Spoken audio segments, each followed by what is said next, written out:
So, okay, this wasn't what we really planned for this, exciting opening stanza of our 16th season. I should have been on the road today, catching some action today. We should have had some preseason interviews on location. And actually, you do have one in the can that we're going to be doing and rolling here soon, JB. But, about COVID, it still sucks. Did you catch COVID again, Mayor? Actually, this was my worst bout with it. I think I had it on April 2020, like a one-day wonder thing, Okay. and one and done. And this one, it just 5 days later, still not 100%. I mean, I'm there. I'm okay. This is why I didn't want to risk it today. I will be out and about tomorrow for high school football and Saturday for college football. But about college football on that day, on what is that, Saturday afternoon, what is with this right now? 71.6% saying I should be going to Ithaca versus Hopkins versus 28.4% for Del Val Cortland. This is a live show. This poll ends at the end of this live show. If you want me to attend Del Val Cortland, you better get on the horn here with your friends and get some votes going, because you only have a couple hours left to do so, JB. This is a little ridiculous. Yeah, I know. Where's the Dragon faithful and the Aggies here? They got to step it up. I mean, a very strong showing from the Bombers and Blue Jays faithful. I know that they love you down there in Baltimore, Frank. I know you've had some fun at the tailgates, and I think didn't you get like a gigantic burger somewhere? Was it last season like this huge burger there in Baltimore? So obviously great food. Crab cakes is a big deal there. But that isn't the only big game happening in Maryland this weekend, Frank. We've got in less than 2.5 hours Rowan versus Stevenson for the first time. I think it's the first game of the 23 season, I believe, starting at 6 o'clock Eastern. So that's how long we're going to go. Because of the little, COVID snafu, instead of us doing the Region 1 and 2 and then a 3 and 4 and a 5 and 6 preview show, we're just going to lump it all in together here, pack it in, and then just get you ready for this weekend. We have games tonight, Friday night, all day Saturday, 120, 30 something odd games. It's going to be really awesome. Well, I see our first guest is in the wings, so instead of belaboring things, let's start this show officially the right way, which is with our normal intro and me saying, you're watching Season 16 of In the Huddle.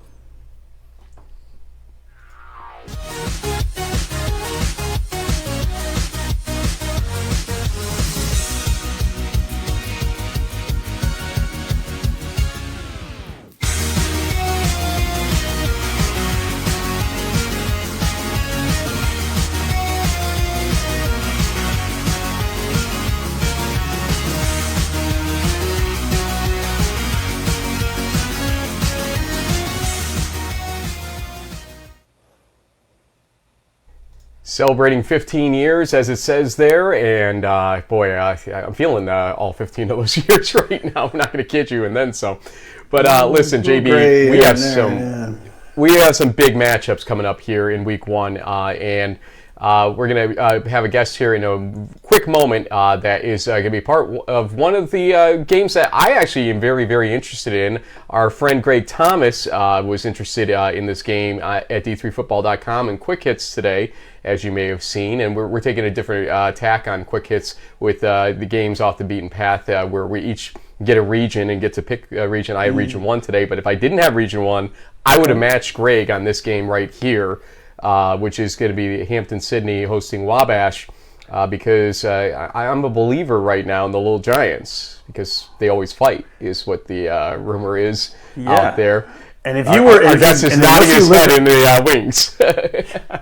Well, I have to say that this is one of the most memorable games that I watched from the 2022 season, because there was a combined 100 points, almost 1,200 yards of total offense. This guy was throwing the ball all over the place. It came down to, I think, a very final game-winning touchdown, a super exciting game. And this individual, one of the seniors at Wabash, has not only been named to the Manning Award watch list, he's the only Division III player to get nominated for this, which is a big deal. He's on the East-West Shrine Bowl 1000 preliminary roster, a Campbell Award nominee, and he led D3 last year with almost 360 yards per game and total offense, almost 400 yards per game. Liam Thompson, rocking the mustache, love it, the visor. Are you sure you're not going to be a coach in the future? I mean, you've got the look down, man. Awesome pregame setup there.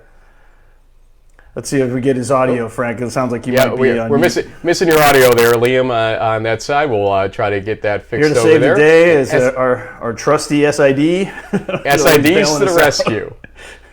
Yes, sir. We always love our SIDs. Well, in the meantime here, we'll give them 1 second or two off camera to see if they can get their audio side working, because I see ours live is, shows. You got to okay.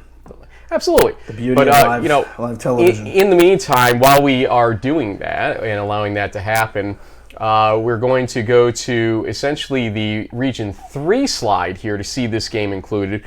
Because we break down our regions by when we go to week 1, essentially the home team. And you can see Saturday 1 p.m. Wabash at Hampton Sydney is coming up there. So we'll see where we can go with this game. And I should have probably picked this one. I wasn't actually looking for it in this slide, so that's why you'll see Huntington Berry is there instead. But it is one of our prediction games that'll be coming up very soon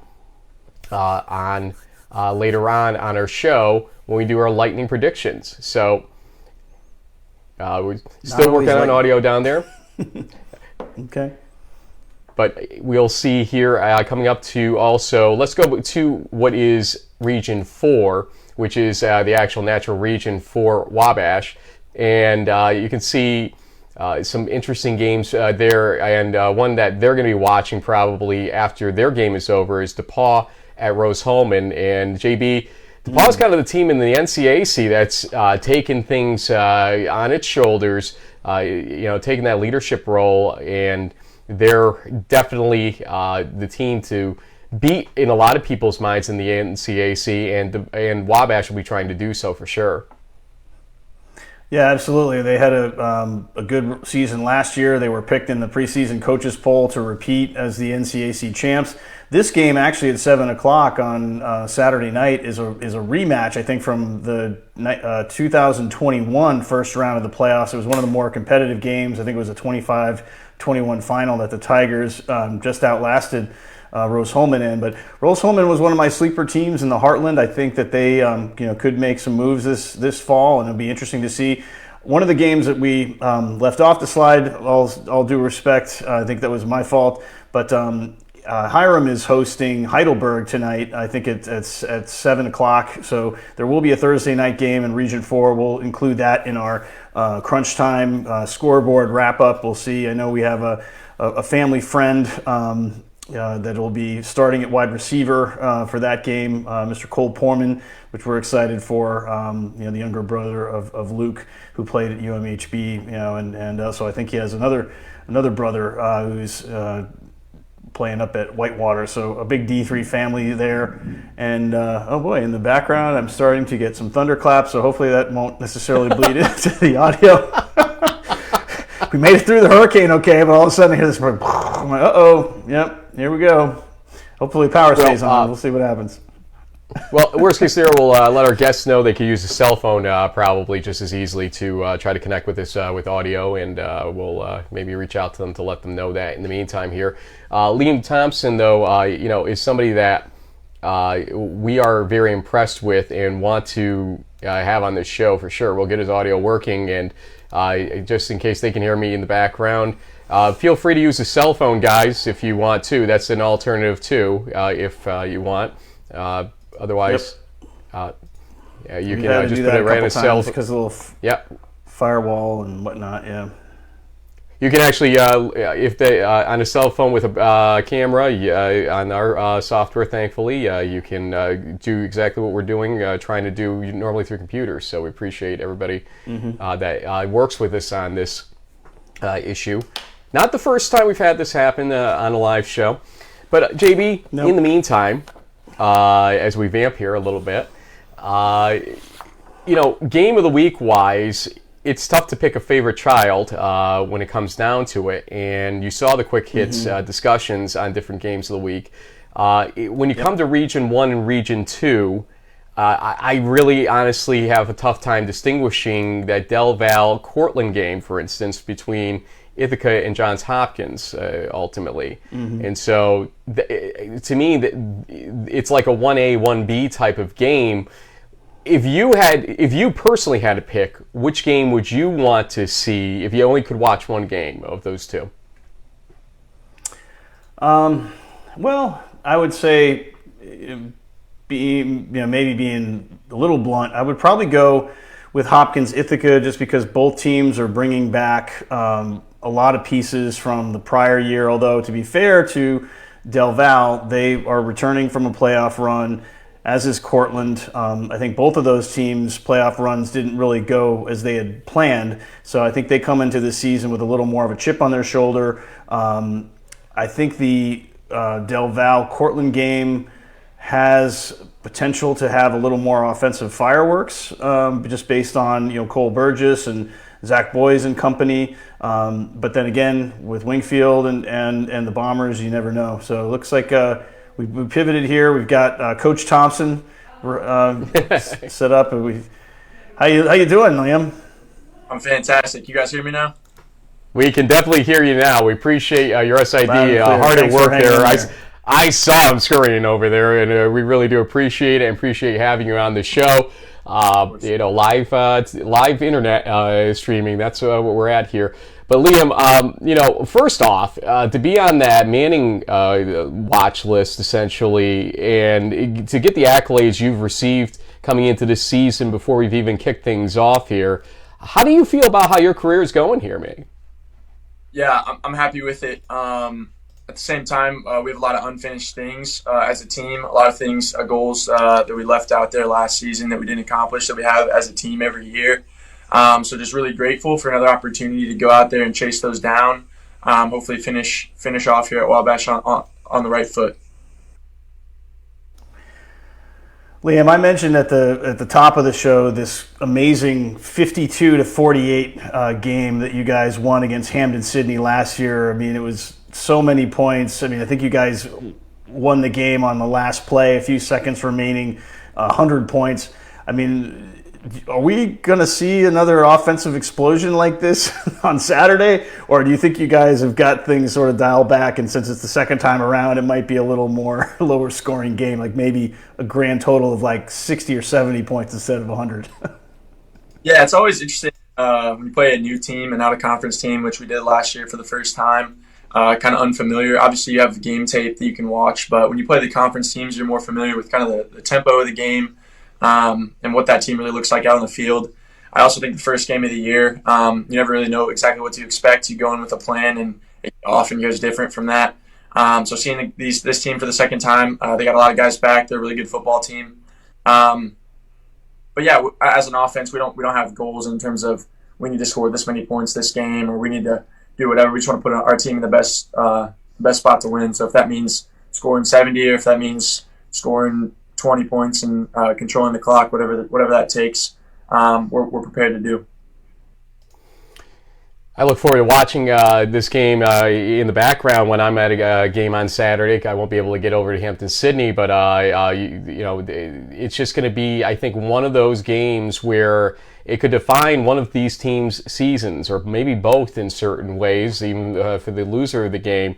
Somebody's going to have to win, somebody's going to have to lose it, and we've got two quality teams, programs going at it there. Speaking of programs, Wabash has not enjoyed the history of success idea that you might know your alumni being used to. You might hear about it all the time from them over the last little while. And, a lot of people are concerned, I think, about, hey, what's happened to Wabash? What's happened to the consistency here? How did DePaul sort of stick their neck into this position to have a certain level of strength in the conference and, take the focus away? Does that kind of give you guys back a chip on the shoulder here to say, wait a minute, we're the team that should be looking at the history here. And I know the fight against DePaul is a universal one for Wabash. I get that. But, I mean, tell me about how you guys are feeling about what's happened here in the last couple of years. Yeah, absolutely. I mean, you look at the history of Wabash College football, ton of success, a tradition of winning here. And look back over my time here and even the years before that, there definitely has been. The conference that we play in is really strong. All those teams have improved. And I think we've improved as well, but it's a competitive league. We have to be ready to show up every week, compete. You can't have an off game in our league. And I think that the team that we have right now is really focused on kind of restoring that tradition and focused on our goals as a team. Obviously, trying to not focus on too much of the outside, what that narrative might be. Just trying to focus on one game at a time, focusing on our team goals and how we're going to get there, improving every week to play our best football at the end of the year, especially in that Monon Bell game. I think that game last year obviously didn't go as planned for us. And they came ready to play. DePaul's a good football team. And it definitely has given us a chip on the shoulder to not only for that game, but really for the entire season, getting back to competing and winning conference championships, playing in the playoffs, and winning games in the playoffs. So that's where we're going to get to. And we're just focused on taking one game at a time and controlling what we can control. Absolutely. And Liam, since we're kind of nearing the end of the COVID extra, eligibility year, I mean, has there been, how has that impacted the program? Are there a certain number of guys who've stuck around for that extra year of eligibility, or they've, kind of graduated, moved off onto bigger and better things? How did that whole thing affect Wabash, and where are you guys now? Absolutely. Yeah. So we, correct me if I'm wrong, Mr. Harris. Mr. Harris probably knows better than I do. I think we have four returning fifth-year seniors that came in my class. There were supposed to be a class of 23, but we're going to be finishing out this fall. All four on offense, 2 offensive linemen, myself, and a wide receiver. And it definitely had an effect just because that's not necessarily normal at Wabash. We don't have a graduate program, so typically guys are in and out in 4 years. For me and for those guys, it was an easy decision in terms of we lost a year of football and we wanted to finish that off, especially at how the end of last year ended. We still feel that we have a lot on the table, a lot in the gas tank to go out there and give it up. Obviously, we had some guys last year that maybe could have hung around, but those guys are in med school now, law school, doing really great things in life. So that's kind of a personal choice. But for us, for the guys that stuck around, it was easy, and we're just happy to be here. Really grateful for the opportunity to stick around. Okay, Liam, I've got to ask you before we go back to football for a second. I'm reading your bio a little bit here, and I wanted to make sure I got this all right. You are a rhetoric major. Yes. And Spanish and film digital media double minor. Could you explain to me what a rhetoric major is? Because I've been accused of being really rhetorical for way too much of my life, and I just want to see if I would have been a good rhetoric major ultimately in a school. Go ahead. And I'd like to say that it's not a bad thing to be called that, I hope. Definitely the word gets tossed around a lot in politics and things like that. Here at Wabash and at other places that have rhetoric departments as well, the closest comparison is kind of like a communications degree. Basically what that means here is that you read a lot, write a lot of papers, and give a lot of speeches. So that's kind of what I've done in my time here. Hopefully eventually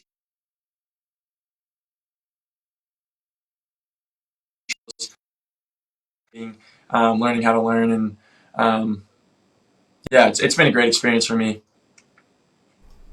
Well, rhetoric is a good thing. I like that. I like you saying that for my sake. I've got another. I got another one here for him, Frank. Hang on. So as a quarterback, you're from Indy, and I mean I used to live in Chicago, so I know a little bit about Midwestern cuisine. But like, if you're going to be taking the offensive line out for a dinner after a big win, is there like an Indianapolis sort of like special dish? Like Baltimore has crab cakes, New York has, bagels or whatever, certain pizza or what have you. But what is like the Indiana special, I guess, for a O-line dinner? Yeah, I'd say there's a couple things. So one, here in town in Crawfordsville on Thursday nights, quarterbacks and offensive linemen always go to an ice cream spot called Delicious. So that's kind of our weekly We do that every week on Thursday.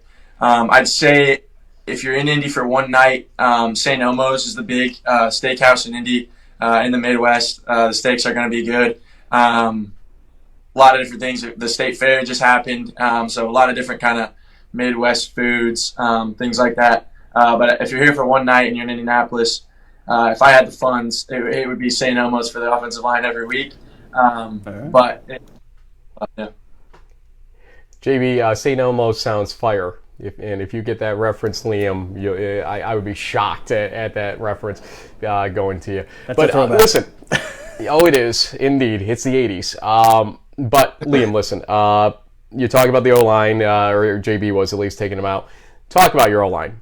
Talk about what you're bringing back, what you're missing compared to last year, and how you think it's going to affect you. Because to me, especially looking at last year, okay, your defense needs to step up here to keep that score down, no matter what. I'll say that you don't have to.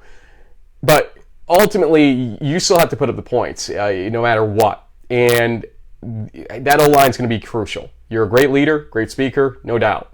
Tell me about the O-line and what we have to look forward to here this year. Yeah, so it's a really simple answer, actually. All 5 offensive linemen back, 2 of those being fifth-year seniors that came in with me. Coach Homestead, our offensive line coach, was telling me this is the first time in his time here where they've had all 5 offensive linemen starters return. So really excited about that. Those guys do a great job. They did a great job last year. Cannon Kelly, Mark Castor, Joe Mullen, Cam Ford, and Quinn Scholar, all 5 of those guys, some of my best friends, and they did a great job last year, and they're going to do a great job again this year. Those guys are great in pass pro, great in the run game, really, really smart, intelligent people, and they understand the game. They have a great coach as well. So we're really excited for them. I know those guys are ready to go. They're tired of hitting each other in practice. They're ready to go out there and hit somebody else. But no, couldn't be more excited for that group, and really, really optimistic about their prospects for this year. Liam, one of the things, I know you guys are laser focused in on week 1 against Hampton City, but I couldn't help but notice that you have a game in a couple of weeks against sort of a hometown team with Butler from the Pioneer League. I imagine you may even have some buddies from high school that play for those guys, or maybe you played against guys that are on that team. I know scheduling sometimes is tricky, but where did this thing come from? Is a Butler Wabash thing? Greg Thomas would probably know the answer to this question, but I'd want to know, is this kind of a new thing for you guys, or is this just sort of like, hey, this is our last ride, let's try and play these guys? Yeah, we always try to challenge ourselves with out-of-conference schedule. Last year we had North Central College came here, obviously national champions, and this year we got Butler. So we're really excited for that. I know Wabash and Butler have a history of playing against each other. I think it's been a while since I don't know exactly the number of years, but it's been a while since we've played them. But growing up in Indianapolis, obviously very familiar with Butler. Growing up when they were making all those basketball runs and whatnot, have worked out at the Butler Bowl, the football field, numerous times. It's probably less than 10 minutes from my house at home. And yeah, I grew up playing against some of the guys there. My best friend from high school, one of my teammates, Harry Oakes, just graduated there as a grad transfer from Brown University. So we're really excited for that. It's going to be a good opportunity for us to kind of see where we are as a team against a really good team. And we have a lot of guys on the team from Indy, so it should be a good experience for them to get to play closer to home as well. So we're really excited to challenge ourselves with that, see where we're at before we get into conference play. Liam, it's been a true pleasure talking with you, but before we let you go and before we let you get your season started on Saturday at 1 p.m. Eastern time, I believe that is, so probably, is it, what, Indiana? I believe it's actually Eastern with us, isn't it? Just barely. Yeah, well, part of it, our part is Eastern time, yeah. Yep, so 1 p.m. Universally for us here. But nonetheless, and also it's at Hampton City, so we know they're Eastern anyway. But before you get that season kicked off, we want to give you the opportunity to give any shout-outs to family, friends, teammates, etc., especially the guy maybe holding the camera right now. A little impromptu for us, but he did a great job kind of going to plan B with us here. But anybody want to give shout-outs to, please feel free. The floor is yours, Liam Thompson. Yeah, absolutely. First, shout out to my mom and dad. I know they're going to be at the game this weekend. Shout out my younger brother. He's at high school, at my high school at North Central. He's got a big game tomorrow, so good luck to him and the Panthers. all those guys. Shout out to Brent Harris, or B Money as we call him, for setting this up and taking care of us all the time. And just thank you guys. Thank God for the opportunity, and really appreciate it. A true pleasure, Liam. And like I said, I'm watching you guys this season. I enjoy cutting your clips up for crunch time, that's for sure, because it's a lot of offense. And just watching it back and seeing you out there throwing that ball is going to be a lot of fun cutting up those clips. But I think you have something special and a chance here, especially with that O-line back, the way you say they are back here. Keep them healthy, keep yourself healthy, and let's see what happens. First things first, Hampton-Sydney on Saturday. Good luck. Absolutely. Thank you guys so much. Thank you. Good luck, Liam. Liam Thompson. All right. Yeah. That was great. Well, hey, we had to pivot a little bit with the technical difficulties, but it wouldn't be a preseason show in the Huddle, even 15 years in, where there wasn't a little bit there. But we appreciate Wabash going the extra mile to get Liam on, and make sure that we send him the clip of this after the fact once we go off the air. We still got a couple hours until kickoff, Frank. So I know we've got some more guests lined up, but maybe we should chat a little bit about what else is going on in Region 4 before we pivot. Let me give you Region 4. Our guest is in the wings. We'll get set up for him in the meantime. So take it away, JB. Yeah, so we did a quick glance at this earlier, but obviously the big game is going to be Whitewater versus John Carroll, a matchup of two top 25 teams, both with new head coaches. Jeff Behrman, who used to be at Union, is an old friend of the show, so we obviously wish him well. He's back at his alma mater, but Whitewater was a team that we talked about in our first preseason show that we don't really know much about. They have some new players on offense and defense, and so it'll be interesting to see, is this the same old Warhawks that just comes in and takes care of business, or can John Carroll maybe score a big upset? Mount St. Joe's versus Baldwin Wallace is going to be an exciting game, as is DePauw and Rose-Hulman. Earlier on, we've got some OAC type of action with Denison and Capital. Wittenberg's taking on Dubuque, Ohio Wesleyan and Otterbein. And actually, a kind of interesting matchup here, Frank, that we don't see very often. St. John Fisher is going out to Ohio to play Marietta at 1, and Ferrum from Region 3 is going to play the Muskies, Worcester and Wilmington, and then Mount Union versus Defiance. I saw our friend Logan Hansen had the line in this game, and it's 61 points. And apparently his model gave Mount Union a 100% chance to win. So there's that. But, sometimes schedules get made years in advance. They can't help it, but it should be a nice little warm-up, I guess, for the Raiders there. JB, also, as we pivot here to our next guest in a few minutes, I think they were just checking in, and they'll be back around 4:05 Eastern Time, which is Kobe Berghammer, UWO quarterback, so stay tuned for him. Should also list the other guests we have coming on this show. We've got Joe Rapetti, who's the quarterback over at Muhlenberg, joining us. David Flores, the American Southwest Conference Commissioner, is joining us on our show today. And also we have Tucker Horn, Trinity, probably in the game of the week. If I had to call one of these games across the country a game of the week, I think this is it. Trinity at St. John's. And we really look forward to having Tucker back on to talk about, what a schedule out of conference this season, because I'll be seeing them in week 2, up close and personal, live on Saturday night on September 9th versus UMHB. And that's a regular season game for the first time, and there are 3 playings of this game in the last few years that they exist. So big game there coming up. But, we're looking now toward Region 6, and we've got it on the screen here. And a couple of those games we just mentioned, Trinity at St. John's, UMHB at River Falls. Actually, I didn't mention that game, but that's a huge game. The Falcons. And yes, good job. Got that right now, huh? And Texas Finally. Lutheran at UW Oshkosh is a game that I want to see how Oshkosh comes out here, because we had a tough time ordering the Wisconsin teams, the WEAC teams this season, with respect to who should be first, second, third, fourth, and fifth, ultimately, too, between Whitewater, River Falls, Oshkosh, La Crosse, and Platteville. All 5 of those teams really are standout teams in a lot of different ways, but, trying to rank them and then realizing that the NAC team, Aurora, beat Whitewater last year in the playoffs is a reminder that maybe you can't rank all 5, and we didn't when we did it, and nor did anybody on D3Football.com, or at least the conglomeration of votes didn't. But, that's the thing we've got to really consider here, is who are these teams, and how we learn that answer is through the out-of-conference games like these. Texas Lutheran is no pushover. They haven't had the same success they've had, let's say, a decade ago maybe, but they're still a good team.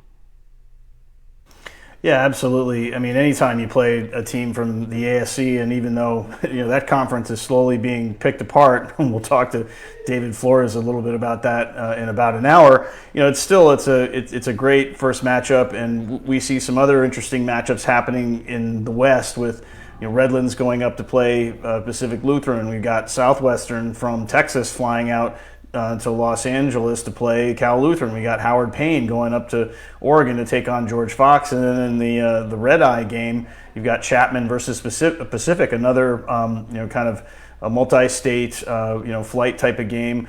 But Thursday night, that's tonight, we've got a couple of these WEAC schools. Stevens Point's taking on a FCS school in Lindenwood, and we also have UW La Crosse, who we may have ruffled some feathers, not necessarily putting them into our top 25 based on what we didn't see coming back, is going to have a challenge taking on an NAIA school in Dakota State. I think they played last year.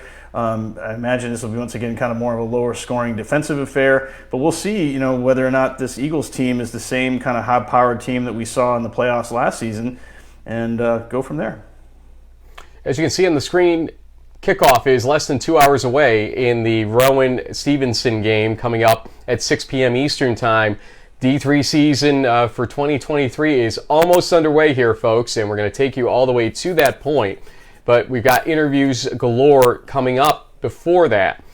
Including in those interviews is our next one. We'll see if the audio works on this one. Let's cross our fingers on first try on this one. Here we go. As we bring in who you called on our first preseason show, the best quarterback in the WEAC. I'm going to let you have the first set of questions on this. But nonetheless, let's talk to junior quarterback from Wisconsin Oshkosh, Kobe Berghammer.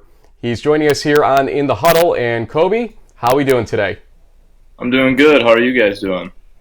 I'm doing great because we can hear you. That's number one right there. That settles everything. Yep. JB, take it away. I'm going to go, fan myself off now. Yeah, right.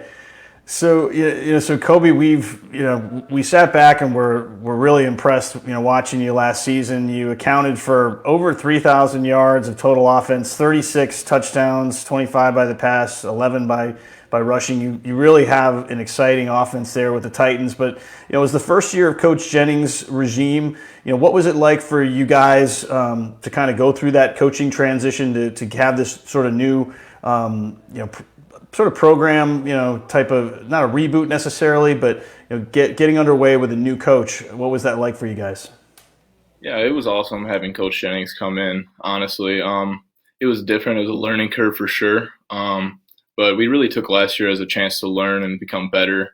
I think the biggest difference from last year to this year is the overall comfortability in the offense. The players just being comfortable with the coaching staff we have here, obviously now. But it was awesome. I mean, it was a great season to learn and, overall become better. And I think that we really kind of took the momentum from the end of last year and kind of carried that over through the off season. And we had a great off season this year, and it was awesome to be back with the guys now in camp. So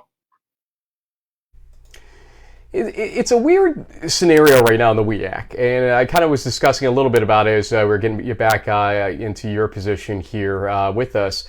It just seems like there's 5 teams right now, especially, not to say all of them can't do something special at certain given times every season, but right now there are 5 teams that seem to have a belief right now that they can all win the conference in some way, shape, or form.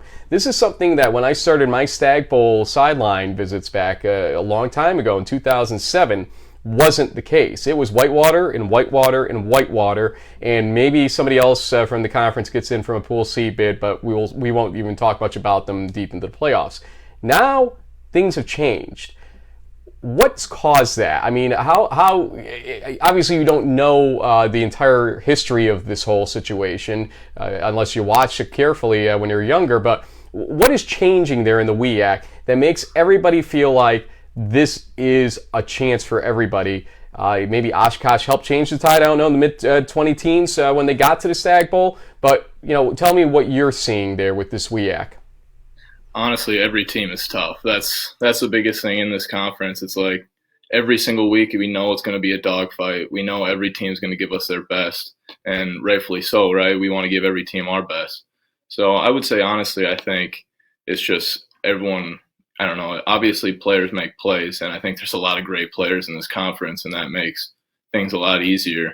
But I would say, honestly, just, that belief in yourself and, the players, and obviously our teams in the early 2010s and stuff, they made some deep runs, and we're hoping to kind of duplicate that and make a run of our own. But, in this conference, if you're able to win this conference, you're able to make some noise in the playoffs, and that's the biggest thing that we're preaching. We're trying to get our 12th conference championship because we know if we can get that 12th conference championship, that anything can happen after that. Yeah, absolutely. And I think probably a big reason if you do capture that 12th conference championship might have something to do with this offense that you run. I mean, you have a very impressive receiving core. I think and you guys obviously were very good, if not great, last season. Tell us a little bit about how the offense is looking in preseason and how you guys are getting ready to play a team from Texas this weekend. Yeah, we know that the Texas Lutheran is going to be a really good team. They're from a really good conference, so we're really just trying to improve every single day. That's the biggest thing we focus on during camp is if we can get a little bit better every single day, we know that we're going to be ready come Saturday.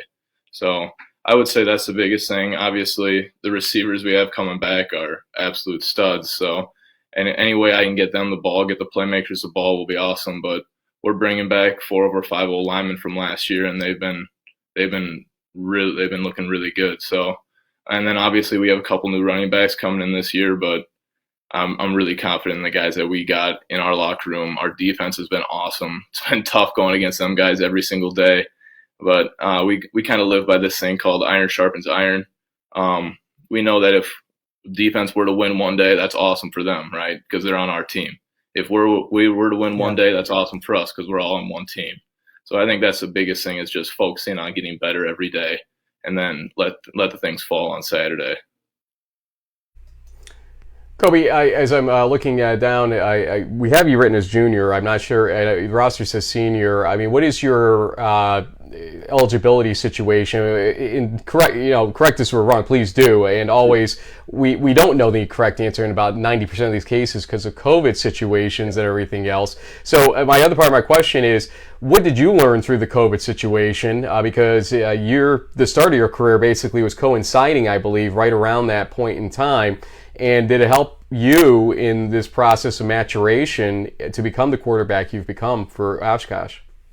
100%. I mean, I'm a senior this year. I wish I was a junior. I wish I could come back again. But no, really, yeah, because I was a freshman in 2019, and then COVID hit, obviously, which everyone was pretty bummed about. But we really took that year to improve, right? And now that I'm older and I'm able to still play,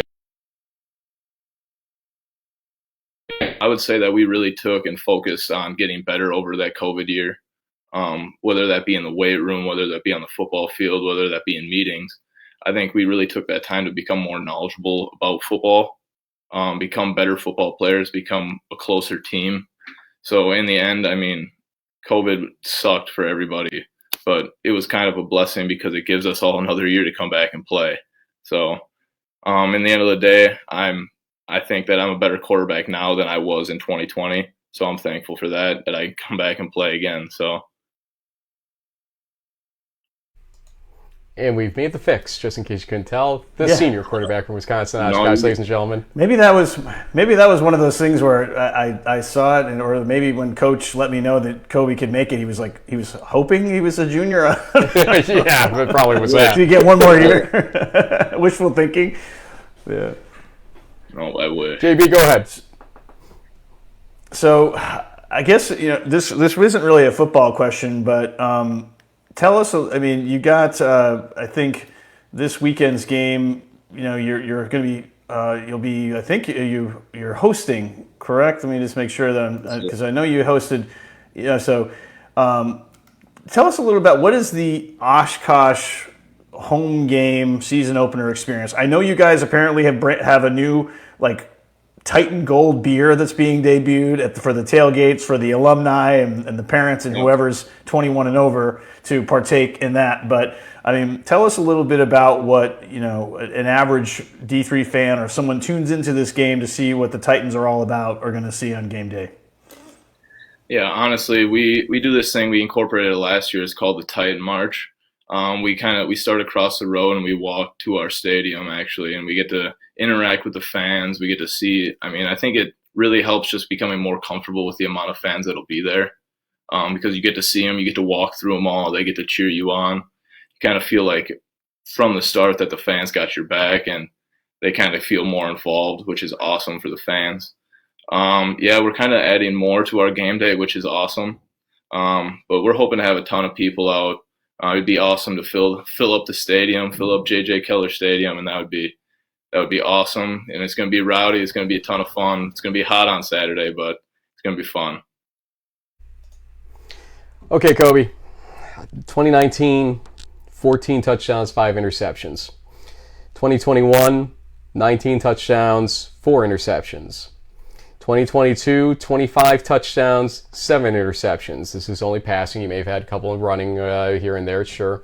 But what numbers in touchdowns and interceptions in your mind will let us know that Oshkosh is going to win this WEAC and be a playoff team this season? What's it going to take for you in terms of betterment of even last year's really good numbers of 25 and 7? To win the WEAC and be that team standing there at the end saying, we're going to make that playoff run as a WEAC team? Yeah, honestly, we've talked a lot about this, and we kind of talk that stats are kind of superficial for us. That at the end of the day, if we're doing our job, like at the end of the day, I have a job, and my job is to get the ball to the playmakers, right? Like I could have 25 touchdowns passing, but there's someone on the other end that's got to make a play and actually get a touchdown. But so I would say that really it comes down to trust within me, trusting the O-line trusting me, trusting my calls, and then the receivers going out and making plays. I think there were times last year where we might not have been on the same page at all times, and I think that was the difference in a lot of games because we lost a couple close games. But I would say that we've really fine-tuned those, focused on the details, and we're really focusing on not letting those little mistakes accumulate into big losses. I would say that that's the biggest thing, is becoming more comfortable with one another and trusting one another at all times. So I would say that's the biggest difference. If hopefully there's a lot more touchdowns and interceptions, that'd be awesome. But at the end of the day, the W's are the only thing that matters. So that's what we're focusing on. If I have 0 touchdowns on Saturday and we have 10 rushing touchdowns, I'll be the happiest guy on the sideline. So.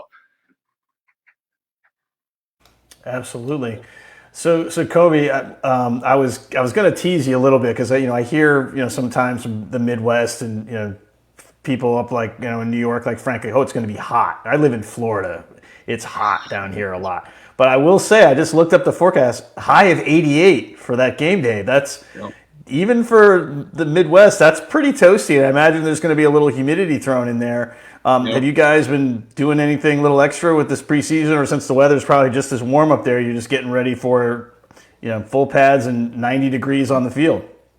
Yeah, I mean, we've really just been focusing on practice and just trying to get better. At the end of the day, it's going to be hot. Some days it's going to be rainy. Some days it's going to be snowy. At the end of the day, we just don't want to let external factors, none of that affects us during the game, right? Like it could snow, it could rain, it could be 150 degrees, right? Like hopefully not 150 degrees, but we're just going to focus on the game and hopefully no external factors affect that, right? We're going to focus and control our controllables. And I mean, they got to play in the heat too. I mean, they're from Texas. They know a little bit more heat than us, but I think we'll be fine on Saturday. Well, the interesting stat for you is that if you were to get to the playoffs or a bowl game, which is a potential 11th game for a WEAC team at this point, that would take you up to, if you played all 10 games this season, plus the 40 career games that you've played or shown at least in the stats for Oshkosh. That is rarefied air for any WEAC quarterback. We don't know of many freshmen all the way quarterbacks like that have been able to produce to that degree. Looking back to the degree you want to at this point, I know it's tough because you still got something big in front of you here. Looking back, how does it feel? I mean, how does it feel to know you've been trusted to that degree with this team at the helm of the offense to do what you've been doing for Oshkosh and lead it into the future this way? Yeah, I would say it's a privilege, honestly. But with privileges, those can be taken away at any time. So I knew that once I was given the opportunity, once I was given the job, I was going to do my best to never lose it, right? Like, I wanted to make sure that I play every single game, make sure that I'm playing every down, make sure that I'm always there for my teammates when they need me, right? And I think that the biggest thing is I've matured a lot since my early since 2019. I've had a lot of time to mature, and I think I matured a lot as a leader. I think a lot of the guys in the locker room have matured a lot as leaders. And I think that's the biggest thing is we've had a lot of guys step up in those leadership roles where it's not just me leading. We have 7 leaders on offense. We have tons of leaders on defense, right? That's just talking about like the top leaders in positions, right? We have tons of leaders in the receiver room, running back room, O-line room, and then on defense, there's tons of leaders. So I would honestly say that it's a privilege, and I'm thankful for this opportunity. But I'm just looking forward to this season ahead. And then after this season, hopefully, maybe I'll come back on here and we can talk about that then, right? Absolutely. Well, we'll definitely be watching with interest to see, if it's a playoff run or maybe a Culver's Isthmus Bowl. And since we seem to have a kind of a quarterback-heavy show, Frank, I might as well just keep throwing this question out there.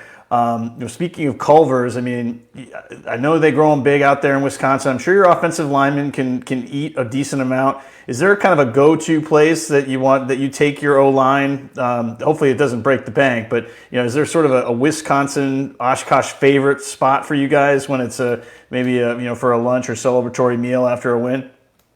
Yeah, we have like the fifth quarter. We go to it's the Fox River. They serve us pizza and stuff, so we go there after games. But actually last night we had it was basically everyone on the team. We all went to wings at Parker John's here in Oshkosh, so that was pretty cool. We were actually going just as quarterbacks as a position because we go out each week we go out and we eat as a position group. So we were actually going to go to Parker John's for the wings, and then we show up and everyone on our team is there. It was basically the whole team just in Parker John's on Wednesday night. So it was pretty awesome to hang out with all the guys and eat some wings and just relax, just kind of not focus on football and just spend time with your teammates and really enjoy the little things that come with being on a football team. I think that's one of the most special things about football is the fact that you can bond with so many different people and you can really become brothers with people you never expect, right? Mm-hmm. Well, breaking news alert just hit my phone that there is a chicken shortage suddenly in Wisconsin after last night's Parker John's experience. Just a thought there. Kobe, it's a pleasure, and we'll take you up on the idea of maybe having you on later on after this ride is done, because it's a hell of a ride you've had and a hell of a ride you got coming up still here. But before we let you go, we're going to give you that opportunity for any shout-outs to family, friends, teammates, whomever you like. The floor is yours. Kobe Berghammer, shout-outs. I'd just like to shout out my mom and dad. Obviously, I wouldn't be where I'm at today if it wasn't for them. And then I'm going to shout out my O-line. Right there, they got the hardest job on the football field. They got to protect me. So I really want to give them a shout-out. They don't really get the glory that they should at all times, but I'm going to give them some glory right now because the O-line, shout out to them. They make this whole thing work. Without them, none of this would be possible. How many did you lose to graduation in terms of starters, and how many do you bring back this year, Co? We lost 3 starters on offense last year, and I want to say we lost 2 starters on defense. Okay, so but O-line, is it fully intact, or did you lose? We're bringing back 4 of our 5 starters from last year. It's a good return right there for sure. Yes, And yes, sir. I think you better make sure you have the credit card ready for them to protect you the right way this season, because you have to feed them well to make sure in that conference especially, and with your out-of-conference schedule, because you guys are not playing slouches throughout this season from top to bottom. So good luck to you. Thank you for your time here and for joining us, and we'll see you down the line here. Awesome. Thank you guys so much for having me. Thank you. Yeah, thank you. Kobe Berghammer. Wow, that was great. Great to have him from UWO. The Hammer. So, JB. Yeah, I know we didn't really get into it. After you, sir. I was just going to say we're 15 minutes into this show, and we barely talked about predictions and what's coming up and everything else, and we've had two quality interviews. Loved every bit of these interviews so far, and thanks to the SIDs that always help us get these things together. Go ahead now, your turn, sir. Yeah, and, we didn't really get a chance to get into it with Kobe because we were just sort of, enjoying his shooting the breeze there. But, I mean, look at their schedule, Frank. They've got TLU this weekend. They're playing Wheaton at Wheaton, so they got to go down to Chicagoland for a huge game in week 2. They have to travel again to Texas in week 3. And then, fortunately, they get a little breather there before they host Whitewater in the start of week 5. So can you imagine your WEAC opener against the defending conference champions? I mean, what a schedule that these guys have lined up. I mean, I know that there have been some other Twitter handles, what have you, that have sort of said, oh, this is the toughest schedule in the country, this is the toughest schedule. But you'd have to put UWO right up there with some of these other teams because, man, Wheaton and Whitewater in a couple of weeks is pretty tough, not to mention the ASC teams that they're taking on. Yeah, let's pop it up there, and I'm going to try to actually zoom in on it for folks so they can see it a little bit better there. But UWO's schedule. It looks like that was last year's. Yeah, it was last year. Hold on, we could fix that in a second here with the 2023 hit. But we'll glitch here on D3Football.com. But there you go. And Texas Lutheran, Wheaton. Yeah.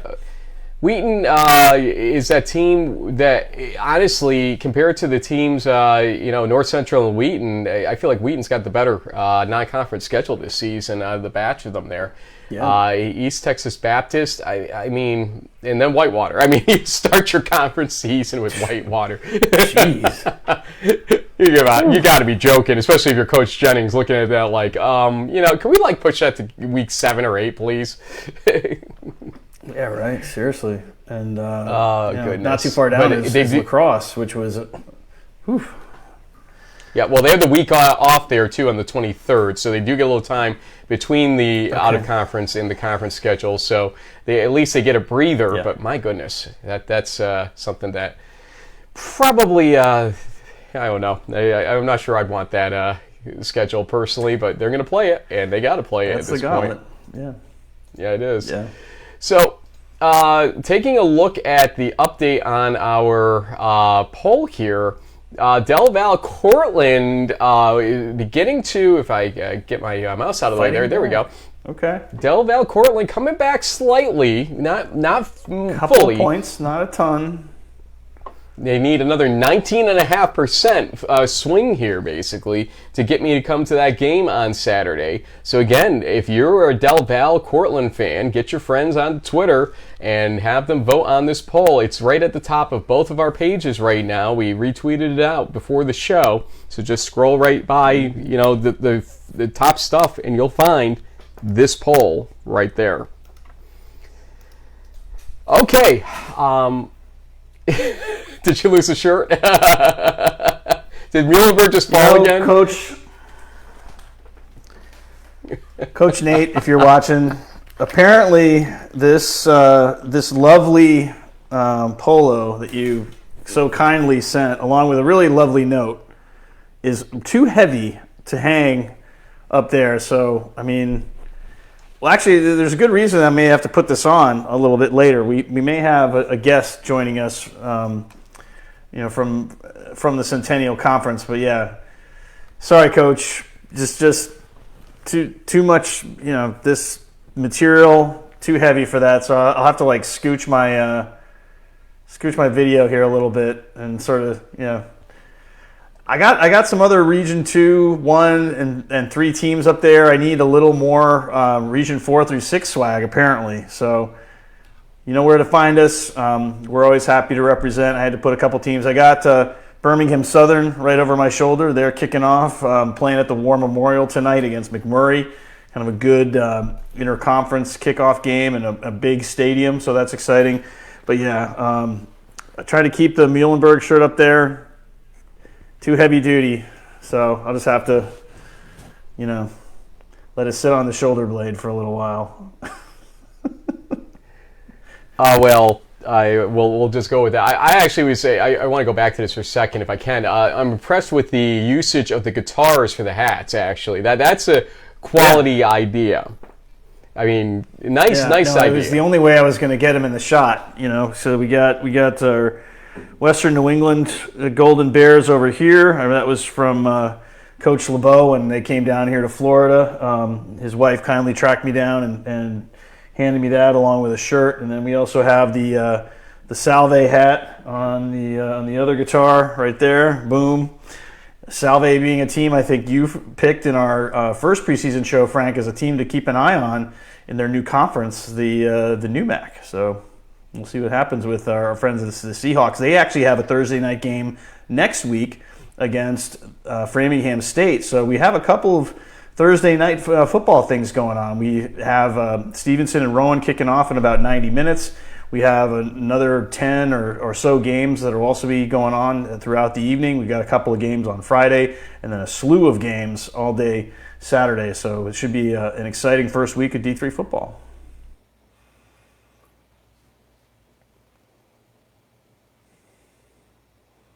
I hit it. I swear I hit it. I swear I hit it. And it did not stick that time. It wouldn't be a preseason show without that. Yeah, sometimes you just don't stick it. As I was saying, we have 92 minutes until kickoff, and let's explain what else is coming up here on our show, and then we'll kind of regroup and restart, as they call it. We will have some discussion about all 6 regions and the games to watch in Week 1, and a lot of interconference matchups. We are going to have more guests as well, including Joe Rapetti at 5 o'clock or thereabouts, and then David Flores around 5:20 p.m., who's the ASC commissioner, American Southwest commissioner, and then Tucker Horn at around 5:35 p.m. Eastern Time from Trinity. So we are jam-packed in the 5 o'clock hour leading up to kickoff at 6 o'clock. Yeah. We will take you briefly there, and then we'll let you go along your way to watch the game you want to watch here on Thursday night. So, JB, as we are almost at that 1 hour mark of the show, let us restart here or regroup.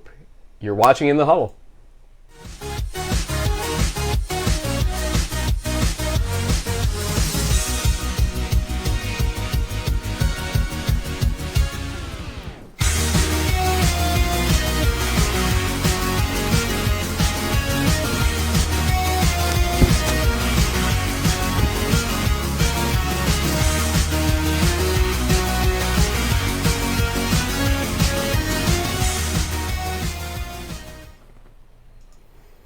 JB with the quick costume change, and well done, my friend. There, putting on the Muhlenberg polo. And again, welcome back to our kickoff countdown show. This is being shown live. However, you may be watching it as a recording. It will replace our normal Friday live show. Should also, for programming notes, alert you that next week with Labor Day on Monday, our Crunch Time show will likely be on Tuesday with highlights and reactions from the games of this weekend. Then next Friday, I will be traveling during our normal Crunch Time show, or our normal live show on Friday. So we will be doing something on Thursday. And whether we air it on Thursday or Friday, we still have to determine. So just watch our Twitter. We'll explain to you where we're going with that show. Then the following Friday, we'll be back to normal with our Friday live shows in the mornings, leading you up for what's going to be Week 3 action at that point, etc. And that'll be our general go at it. Mondays or Tuesdays for Crunch Time, Fridays generally for a live show, and then some content on Twitter with respect to games I attend throughout the country this season, not just a region, not just a state, but throughout the country. And we'll start that early in week 2 with me down in San Antonio, Texas. And JB is going to be doing some traveling as well this year. JB, I'm going to give you a second here to begin getting us into this mood of teams or games to watch here for week 1. We should go run through all 6 sets to make sure that we've touched them all in some way, shape, or form or another. We'll start here with week 1 games in Region 1. Go for it. Yeah, so Region 1 won't really kick off until Friday night, and we have 3 games going on that are all pretty interesting in that region, with Mass Dartmouth taking on Nichols, Salve versus Curry, and Worcester State versus WPI, kind of the Battle of Worcester there, a good rivalry game. Saturday, though, is when things really kind of get going in the Northeast, with Merchant Marine going to WestCon. I will be at the Bridgewater MIT game, taking one of the kids up to college in Boston again. So MIT is conveniently a mile down the road from where we're staying and where Katie's going to be going to school. So I connected with our friend Brian Bubna, and for some reason he's going to let me on the field, and I'll try not to get in the way. Alfred State is playing an interesting cross-conference game against Misericordia, who I believe is still in the MAC. There's been a few changes there, but they're still in the MAC. Norwich versus Husson, kind of the Vermont versus Maine battle there. Plymouth State and Castleton, New Hampshire versus Vermont. I think actually Castleton is technically now like the University of Vermont at Castleton or something to that effect. I'll just keep it to Castleton because that's easier to remember. Coast Guard versus UNE. I actually have a hat over there, but since I'm attached to this computer, I'm not going to get up and grab it. Springfield and Western New England, the pinch and saw, a great rivalry game. Springfield is coming off a playoff season. They've had a couple now. WNEU has here we go. These guys have struggled a little bit of late. We need to see what's going on with these Golden Bears. They're hosting the game. They haven't beaten Springfield in a couple of seasons now. Can they take them down? The local rival, we'll see. And then in the MAC, there's Lyco versus Widener, a great kind of classic Pennsylvania rivalry. Hartwick and Maritime is at 4. Westfield State, which has really been kind of going crazy on social media, Frank, on Twitter this past offseason with recruiting and offers and all this stuff. Maybe the Owls are going to start to turn the corner a little bit here, and they're taking on Anna Maria, who had a little bit of a step back, last season, but they want to try to get back to the top of the ECFC, and with only 5 teams in that conference, it's anybody's ball game. As long as they stay at 5, they will have that automatic bid for 2 years. Now they've dropped underneath the number with the Landmark taking some of their teams and other things, New Mac, etc. There was some definite shuffling going on. And we'll talk a little bit about shifting and shuffling with David Flores from the American Southwest Conference, new to the job, but obviously having to get really, really acquainted with what that all means at the end of the day for his conference. But JB, definitely a good job there covering all these. I still look at that Springfield Western New England game. I feel like it's a winnable game for Western New England at home. And Springfield, coming back from playoff run and everything else, I don't know. I don't know what to expect from them any given year. That's the funny thing about Springfield, except for they're a strong team every year. But this crosstown rivalry, I've been to the pinch and saw game before when they used to be at night. I wish they would go back to that on a Friday night, and I'd happily get back out there for it. But nonetheless, it's one of those games that will define one of those teams' seasons, maybe both of them for that matter. But I think it's going to be highly competitive. We'll see where it goes at that point. And Merchant Marine versus WestCon, there's one that was a little different than your conventional out-of-conference game for Merchant Marine Academy. So I'm curious to see that result as well. You're going to see that MIT game, as you said. So there is Region 1. Let's go to Region 2. Take it away. Yeah, so as we've been saying since the top of this show, we've got Stevenson versus Rowan at 6 o'clock. That's the first game of the 23 season. And over my shoulder during this broadcast, Brockport is going to be doing the I-90 Bowl against Buffalo State at 7 o'clock. So the Golden Eagles will take on the Bengals for bragging rights there on I-90 in Western New York. Friday night, my Hobart Statesman, my alma mater, is going to travel to Alfred to take them on at 7 o'clock. And now this year, McDaniel, which is a Region 3 team, is playing Catholic, which is now a Region 2 team in the Landmark. They are not a Region 1 team anymore, so as far as I understand it. Maybe we'll have to go to the NCAA to confirm it, but as far as I understand, the Landmark teams are Region 2, and so that means Catholic is now a Region 2 squad, and they will be hosting McDaniel from, I believe, North Carolina is where McDaniel's based, or in the Mid-Atlantic area. So I like I like Catholic in that one. So then Saturday, the game that Frank might be going to, Ithaca versus Johns Hopkins, a huge game between two top 25 teams. Both teams have been picked first to win their respective conferences. Ithaca was picked to win the Liberty League. Hopkins was picked to win the Centennial. And we also have Del Val versus Cortland, two defending conference champions and playoff teams from last year. Del Val has won the MAC many years in a row. Cortland was the Empire 8 champion. And then Kings versus Wilkes. The Mayor's Cup is up for grabs in Wilkes-Barre. It's a big rivalry trophy game for them. And one of the games that I hope people aren't sleeping on is this Westminster versus Grove City 1 o'clock kickoff on Saturday. Maybe it doesn't have the top 25, fanfare, but these are great. Some of these PAC conference matchups, and that this year all 10 games for the PAC will be conference games.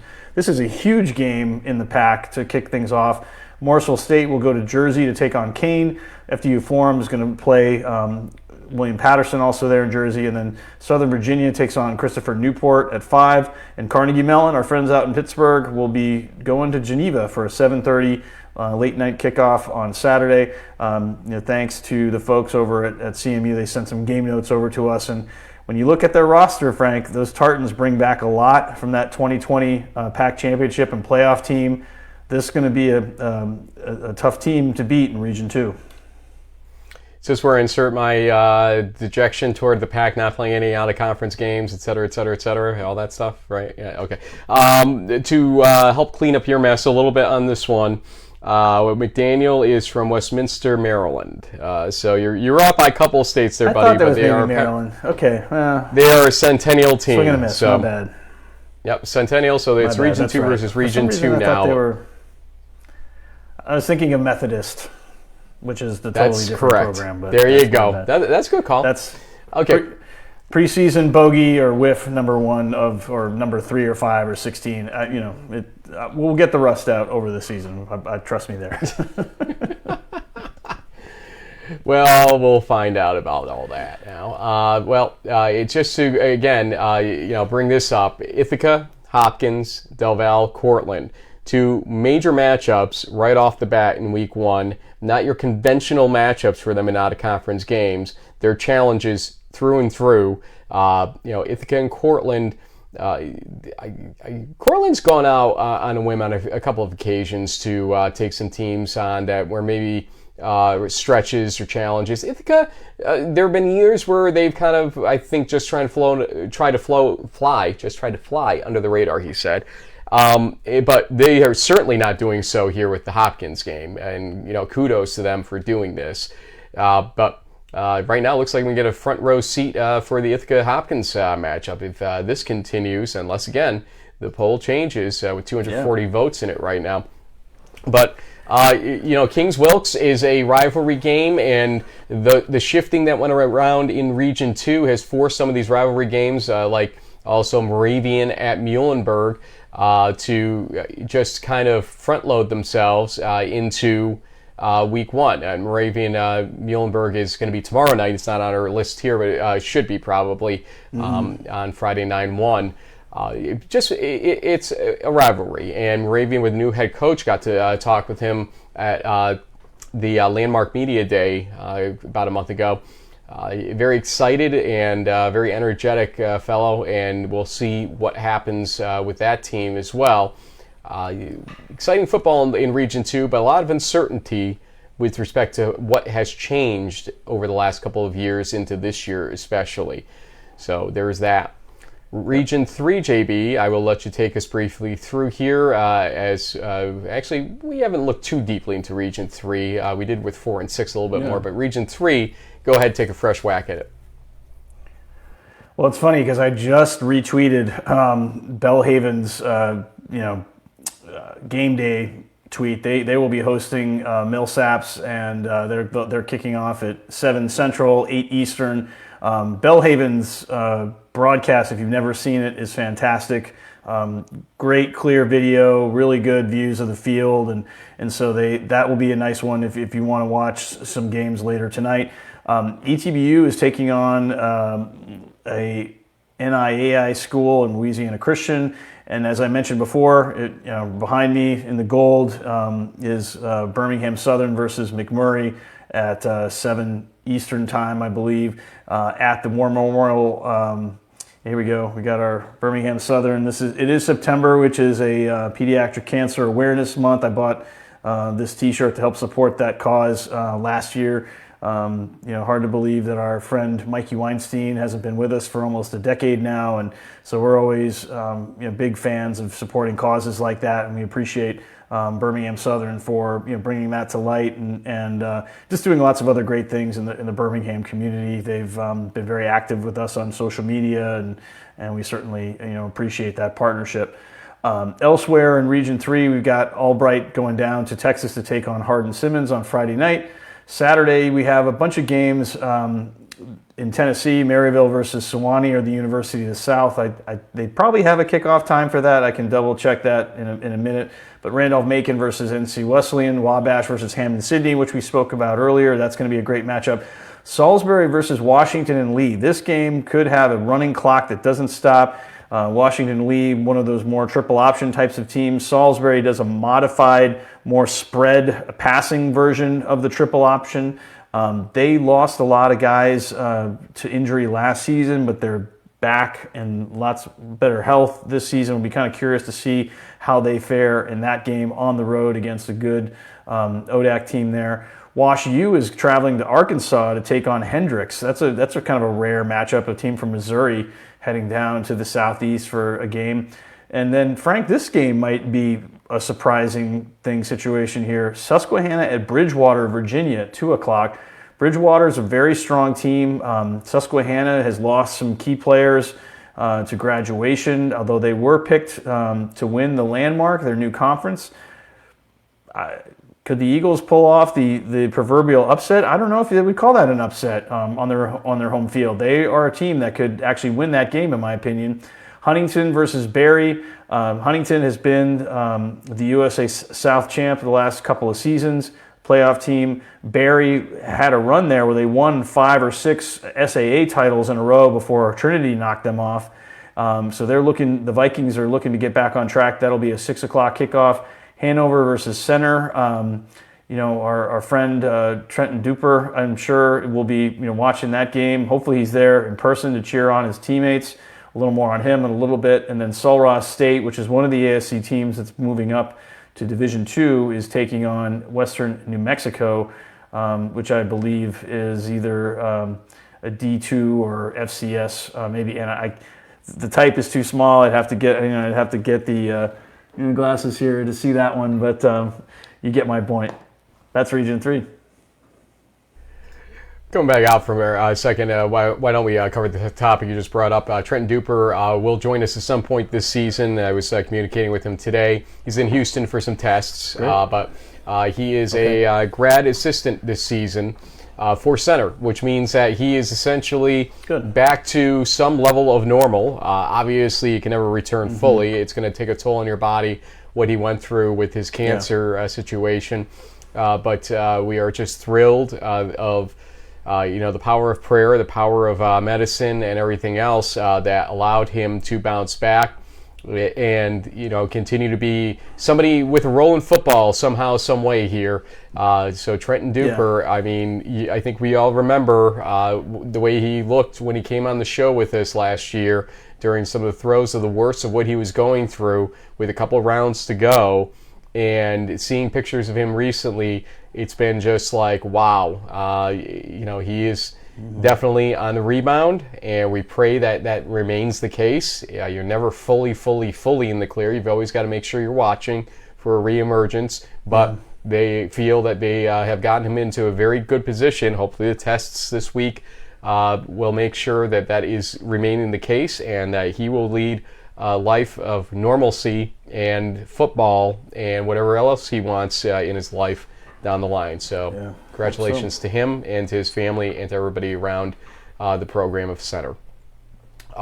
With respect to the rest of Region 3, as you were talking here, we see that Albright to me is a team I credit for going out on the limb on these week 1 games. So they hosted UMHB a number of years ago and then did the return the next year. Here they are with Hardin Simmons. This is not unusual for them. I think they truly believe that if they're going to come back to Albright of old, they need to play teams that are going to maybe beat them, but give them some education about themselves and what they need to improve upon.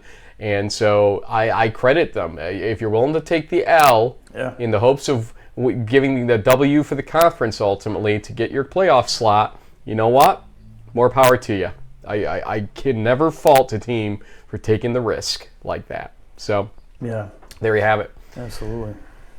Region 4, again, we kind of, when we were vamping earlier, went a little deep on, but we'll go through it briefly here. Not a huge number of games here to talk about, but go ahead, Jay. Yeah, and as I mentioned in the early part of the show, there is actually a Thursday night game tonight in Region 4 between Heidelberg and Hiram, and I think that game, let me just double check. I think it's a 7 p.m. kickoff, but let me just make sure that that's a 7 p.m. kickoff. The game is at Hiram. I think I'm pronouncing that right. Probably not. Who knows? So that's tonight if you want to see the student princes, and so that'll be going on. But really, the games for Region 4 are mostly Saturday from anywhere from noon to 1 to 1:30 kickoffs. Obviously, the John Carroll Whitewater game is the big one that everyone is going to be tuning in for. But don't sleep on some of the other games that are out there, like St. John Fisher versus Marietta. That's an interesting matchup. DePauw versus Rolls-Holman is an interesting matchup. Same thing with Mount St. Joe's, which was a playoff team last year, versus Baldwin Wallace, who theoretically could have won the OAC if some crazy tip drill didn't happen in the end zone and Wayne Ruby didn't make the catch of the season.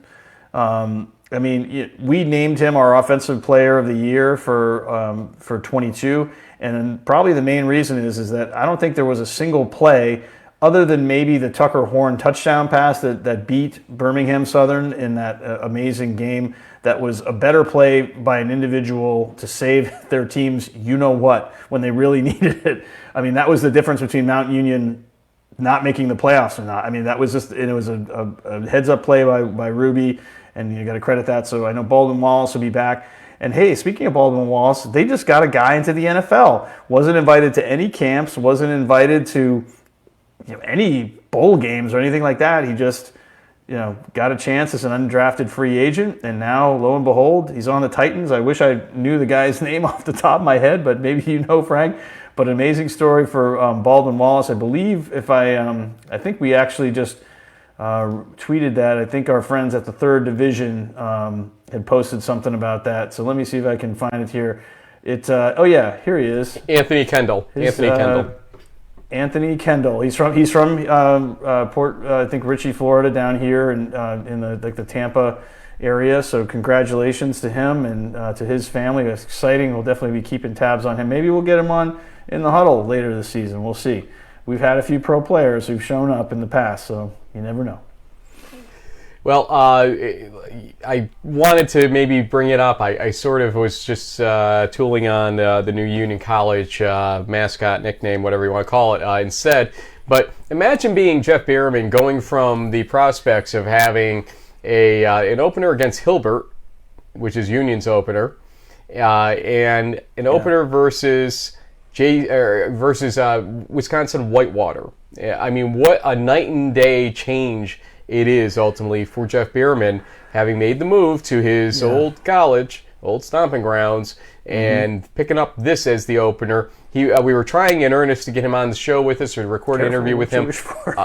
Yeah, really. But with my health situation this week and his schedule, it just wouldn't allow it to happen. But we will get him on later in the season. Really appreciate Coach Bierman for everything that he's done for us over the years when he was at Union. He's a Dutchman through and through, and I stress Dutchman through and through. Okay, Region 5, again, not a huge number of games here, but that Platteville-Lakeland game is going to tell me who Platteville may be this season after that weird 2022 that they had with success in certain places where you never would have expected it, and then dropping games that they never should have in some ways either. Go ahead. Yeah, so the Pios were very hot and cold in 22. Lakeland is a good program, but it's a team that they should probably take care of in somewhat convincing fashion. Same thing with Rockford and Beloit. I think even though it's a little later kickoff, these are teams that are going to struggle a little bit this season. What's interesting, though, will be on Saturday is when Region 5 really kind of gets underway. The defending champs are taking on a neighborhood rival, I guess you could say. They're a Division II school in the Chicagoland area, so they'll play Roosevelt. I think this is just one of those situations where when you go to 3 Stag Bowls and you win a couple of them, not a lot of people want to play you in the first week of the season, so you have to sometimes play up, and so that's what we're going to see when they take on Roosevelt. It's an away game, I guess, for the Cardinals, but literally a few miles down the road. It's not that far. Albion versus Carthage could be an interesting matchup, Frank. I mean, Albion was a team that was in the mix. They're in the MIAA, and so they're kind of jumping across to take on Carthage here. I'm not gonna. This next one, okay, it's Buena Vista, right? Did I say that right? You got it. It messes Buena me up Vista. because my aunt lives in Buena Park, California, which is spelled exactly like Buena. So I always struggle with that one. And they of course, are playing Gustavus Adolphus, which is another Gustavus mouthful. Adolphus. So, Gustavus, not Gustavus. Okay. So the pronunciation bowl winner goes to this one. I'm not even going to try to say it anymore. Our pal, Coach Cat, is taking his Foresters, the defending Midwest champs, to Wisconsin Lutheran for a 7 p.m. kickoff. That should be an interesting game. Wisconsin Lutheran always has some good crowds and should be an electric environment for them. But Lake Forest, once again, no surprise, picked to win the Midwest after winning it this past season. It seems to be a common theme. I think even D3 Football did a little article. It's like if there's a defending champ from 22, chances are they're going to get picked to be the preseason favorite. But of course, upsets happen. You never know. We'll see how it goes throughout the season. But we wish Coach Cat and his Foresters the best of luck this year. Knox takes on Eureka, Augustana versus Simpson. And then my game of the week, honestly, Frank, was this Monmouth versus Wartburg game at 8 p.m. on Saturday night, one of the later kickoffs that we'll see. And Wartburg is obviously a team that made it to the semifinals. They probably should have made it to the Stag Bowl, but they scored a little too early, gave Mount Union a little more time than they maybe should or could have. And hey, Owen Grover and that defense is going to be geared up. They've got, I think, Niles Laughlin, the quarterback. They've got Turbo, the running back. I guess it was from the ATN podcast. We heard a lot about him. So Wartburg is definitely a team. We picked them number 3 in our top 25 poll. We expect big things out of the Knights, and we'll see.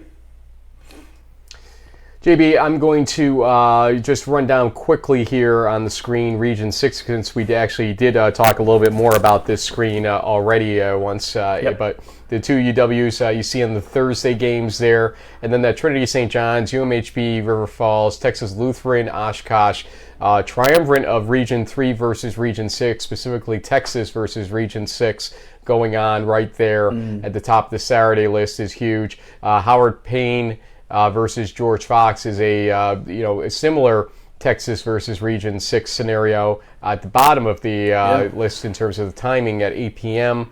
Southwestern Cal Lutheran and Redlands Pacific Lutheran, Southwestern Cal Lutheran, I should say, is another one. So you have literally 5 Texas teams going to Region 6 to play games this weekend in Chapman versus Pacific. Yeah, one of the things that we'll try to talk with David Flores, the ASC commissioner, about is one of the ideas that's been floated out there because of the exodus that's happened there in Texas is maybe the SCIAC or the Southern California Interscholastic Athletic Conference, or however you want to pronounce that, basically merge with the ASC and become. They have their sort of out of conference, or make that a kind of a combined conference thing, because the teams in Southern California are having a hard time playing games. They're going to divide up into 2 divisions and play each other twice effectively to try to mitigate some travel. But there have been, at least I've seen on Twitter and elsewhere, some proposals of like, hey, why don't those 2 conferences move, or merge rather? And so we'll talk to David about that, and I think he's going to be joining us in about a half an hour. Looks like we got another point there. Moving on up for Del Val Cortland, but still long way to go to catch Hopkins, Frank. Indeed. And JB, before we go to the 1 hour mark for the kickoff here, the kickoff countdown, we want to play your interview that you did recently. You went on the road. Why don't you introduce real quickly your interview and who you got here? Yeah, so my kid's college is conveniently only about 15-20 minutes away from Bridgewater State, so I had the pleasure of just driving down the road a little bit to check in on the Bears and Coach Varia. He is he graduated there a long time ago. He's been with the program as an alum and a coach for a long time, but it's only been in the last couple of years where he's actually been elevated to a full-time employee. He worked a separate job and was kind of doing this part-time. They have a brand new field turf, not new stadium, but the turf's been upgraded. They have this beautiful locker room they call the Bear Claw. They're definitely trying to step things up. They won, I think, 6 of their last 7 games. They're the New England Bowl defending champions. And they're going into a game this weekend against MIT. They took on Ithaca the last couple of years. They learned some lessons playing a team of that caliber. But I think even though UMass Dartmouth is still the favorite in the MASCAC, don't sleep on these Bears. They're pretty excited about the 23 season. I had a chance to talk to Coach in the Bear Claw, of all places, about their upcoming season, and I'll see them on Saturday. Hey, D3 Nation, welcome to the Bear Paw. Is that what we call it, Coach? It is the Bear Paw, yes. The Bear Paw here in beautiful Bridgewater, Massachusetts. This is part of our Season 1 in the Huddle preview. We're talking about the MASCAC with Coach Varnia here, the New England Bowl champions from 21, am I right? 22. Yeah, yep, 22. Yep. 22, won 7 of the last 8 games. Coach, I know you have a lot of your squad coming back. Tell us a little about the fall preseason, how things are looking. Things are going well. Like as I mentioned to you, the kids had a great off season. They went into the spring focus, had a great spring ball. First year we really were able to have pads. Yep. And they worked really hard in the off season. And this fall has been a fantastic camp so far. Yeah. And we're looking forward to our scrimmage on Friday against Anna Maria. Anna Maria team that apparently has a couple of NFL caliber guys. It seems like here in Massachusetts we're getting some looks from pro scouts. Is that what's happening? Yep, they have a really good wide receiver who's very tall, kid, athletic, very fast, and they got a big tight end who I'm hearing that is getting looks from different teams. Yeah.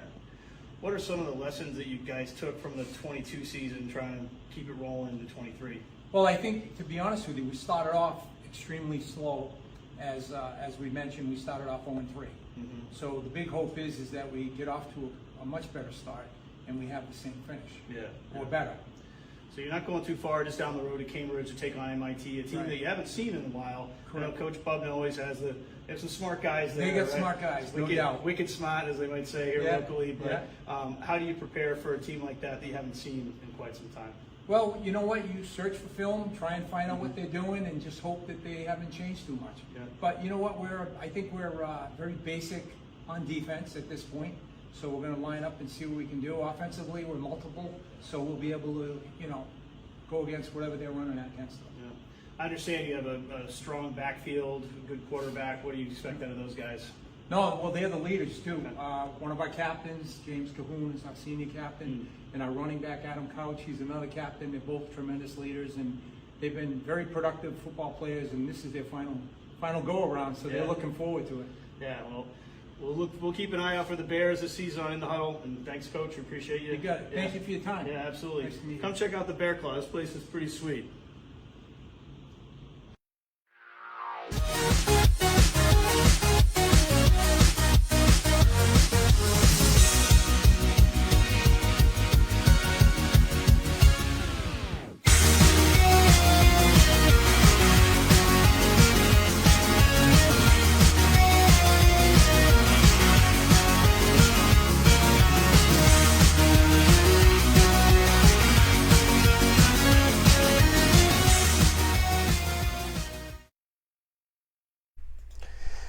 One hour till kickoff here in the 2023 season for Division III college football. And I am again Frank Rossi. That's James Baker. This is season 16 of In the Huddle. Our 15-year anniversary coming later this month. Wow. I see Joe Rapetti in the wings. He'll be coming up next here from Muhlenberg, so he'll stay tuned with us. But we wanted to take you through what the next hour is going to be, because it's a lot here, and we're going to move fast. Not too fast, because we're going to get to have some quality time with each of our interviewees. But Joe Rapetti coming up next, quarterback from Muhlenberg. Then David Flores, the American Southwest Commissioner, will talk to us about that conference's future. Then Tucker Horn, quarterback from Trinity, to talk about the St. John's matchup later on this weekend. And then we'll go to kickoff, Stevenson versus Rowan, to kick off the 2023 Division III college football season, but not before we do our predictions, lightning predictions of games coming up this weekend. So you'll want to stay tuned for that, JB, as we get ready here for our Joe Rapetti interview. Tell me your thoughts here as we are getting close to kickoff. Well, I'm just excited. It's hard to believe that we've been at this racket for 15 years, our 16th season. It's just so much fun, and it's great because with Facebook, which has been kind of our primary platform now for at least the last 6 years, because we literally started going to video, I think, in the 2017 season, which was season 10 for us technically, and it's just been a fun ride, and the best part about this experience for me, I'm sure I'm speaking a little bit for you too, is getting to meet some of these different players. The coaches, they've been around, and we've seen some retire now. We've been at this for a while, and we're getting some gray hairs and all that kind of stuff, but still love D3 football, and just feel very privileged that we can have, mostly thanks to you, with this software and all this stuff, that we have a platform to sort of put this out there, and I'm really excited about this year and see where things go. I'm noticing that you and our next guest share a tailor or a clothier of some sort, because I'm noticing a little bit of a pattern here. Well, yours is a little bit different, and the one I have, the same thing. Joe Rapetti, quarterback from Muhlenberg, is joining us here. And Joe, how are we doing, sir? And how excited are you to start this 2023 season when you guys face off Friday night against Moravian? I'm doing very well, Frank. It's a pleasure for you guys to have me on here tonight, and just looking forward to getting after it tomorrow night on the field, getting back banging against another opponent. Let's take a look at 2022 before we go too deep into 2023 here, Joe. It was a season where you caught a lot of eyes, including ours, in terms of your leadership for a younger quarterback on a field out there, especially with a team that has such a storied history as Muhlenberg does. And, you had some ups and downs, no doubt, last season. Your sinus bug just seems to be, one before they left the conference that you just or not leave the conference, but before the conference shakes up. That just sort of kind of bites you again and again, and yet you guys still stood strong throughout the season. Not the full finish necessarily you wanted. Kind of take me through the highs and lows of 2022 and what you learned coming into this 2023 season from that. Definitely, simply put, the highs are all the wins and the lows are all the losses. All of our losses, 18 or not counting Mary Hardin-Baylor, the first game of the season, all of our conference losses were 18 total points. So that just kind of leaves a sour taste in our mouth knowing we couldn't get over the hump in that fourth quarter of those games. And the successes, the highs of the season, they don't really last with you that long. They obviously do. But going into this season, what we remember the most is those losses. And it's 7 points, 7 points, and 4 points every game. And those 3 games, 18 points, give us the conference victory or lose us the conference like it did last year. So we're looking to be better in the fourth quarter in this upcoming year. Joe, you guys are sticking around, and so you're still part of the Centennial. But what was it like for the players when you heard this news of the landmark coming in and taking a couple of the teams like Susquehanna, where you've had some pretty epic battles against over the years? I mean, what was sort of the thought process, or it was just like, okay, well, it is what it is. We've got some new out of conference games, which is great, and we're just going to go play football. Right. So it didn't really honestly affect us much, but at first we were like, who are we going to play? There's now 4 games, I guess, that we would have had out of conference rather than the usual 1. And then obviously over the off season they joined it with the NJAC, the Centennial Conference. So we'll be playing 3 of their teams: there's Salisbury, Montclair State, and TCNJ. That doesn't change our overall mission. We're going to go out there every single week, try to win that individual football game. Take it 1 week at a time. Make sure we're taking care of business week in, week out, not taking any opponent too lightly. We know your coach pretty well, Nate Milne, your head coach, that is, and he is somebody that values line play, especially that offensive line of yours. Tell us about that offensive line. Who do you bring back? Who have you lost? And, give us the outlook you have, because these guys have to protect you. You are a very mobile quarterback. I was very impressed by what you were trying to do at that Mary Hardin-Baylor game last season when I was down there with you guys. But, I mean, obviously you still need them to give you time to get a pocket presence there. So tell us about the O-line this season for Muhlenberg. So our offensive line, every single starter's back, going from left to right. Zach Greenberg, Gavin Baker, you got Ryan Reith, Jack Canerney, and Matt Rockenzies. All 5 of those guys are going to be back for us and helping us, every offensive drive. Every year of experience, obviously, especially at the offensive line, you just learn more things, especially our center, Ryan Reith. He's been, just identifying blitzes. It just takes a lot of the pressure off of me. Obviously, we're doing all the same thing, but just kind of having multiple eyes on the backfield, including Zach Greenberg. He's pretty good at identifying who's coming, who's not. Communication's been a big part of it. We're just getting really comfortable with each other, comfortable with what's going on with the defense. It just makes things run that much more smoothly. So, Joe, this weekend you guys have a Friday night game. There's not too many going on in Region 2 or in general across the nation, so you'll have sort of a primetime audience of sorts. But you're playing a team that you're pretty familiar with in Moravian. What's it been like kind of getting ready to play these guys and getting the season kicked off? It's been a little bit different than years prior. Obviously, it's a week 1 game, so you don't have much film on these guys, who they're going to be this year. And they're just bringing a new coach over from John Carroll now, so we've been watching a decent amount of John Carroll film, trying to pick at that wherever we can find it, because we don't really know what they're going to do. Obviously, even week to week, you never know what a defense is truly going to do. So we're just kind of prepared for everything, and then take it week by week, day by day, play by play during the game, adjust on the fly, and just kind of figure things out that way. Joe, reading up on you, you are a high school 3-sport athlete, I think captain in all 3 sports, football, baseball, and basketball.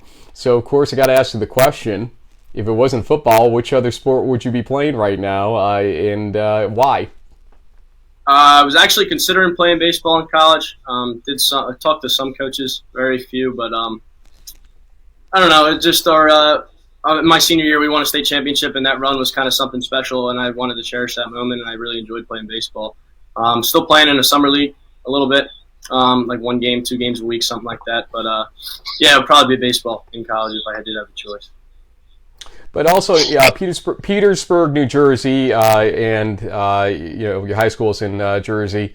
You decide to cross the border and go over to Pennsylvania to Muhlenberg, and a lot of people don't necessarily make that jump from Jersey over to the upper part of Pennsylvania like you have. Why Muhlenberg? Why did you make that jump with the talent you had and everything? Why did you feel that this was the place for you ultimately? So when Muhlenberg started recruiting me, I'd never heard of it before, like a lot of D3 schools out there. But as soon as, I started really talking to the coaching staff, it seemed like they really cared about the program. And then especially when it got to players panels, which was during COVID, kind of the worst recruiting experience I could have ever imagined. But I visited campus once. I was here for like 20 minutes. It was covered in snow, like 2 feet of snow. So that wasn't ideal. And then got on a virtual players panel one night, and you could just tell that the players here, it meant more to them to play football, to represent Muhlenberg on Friday nights, Saturdays, anything like that.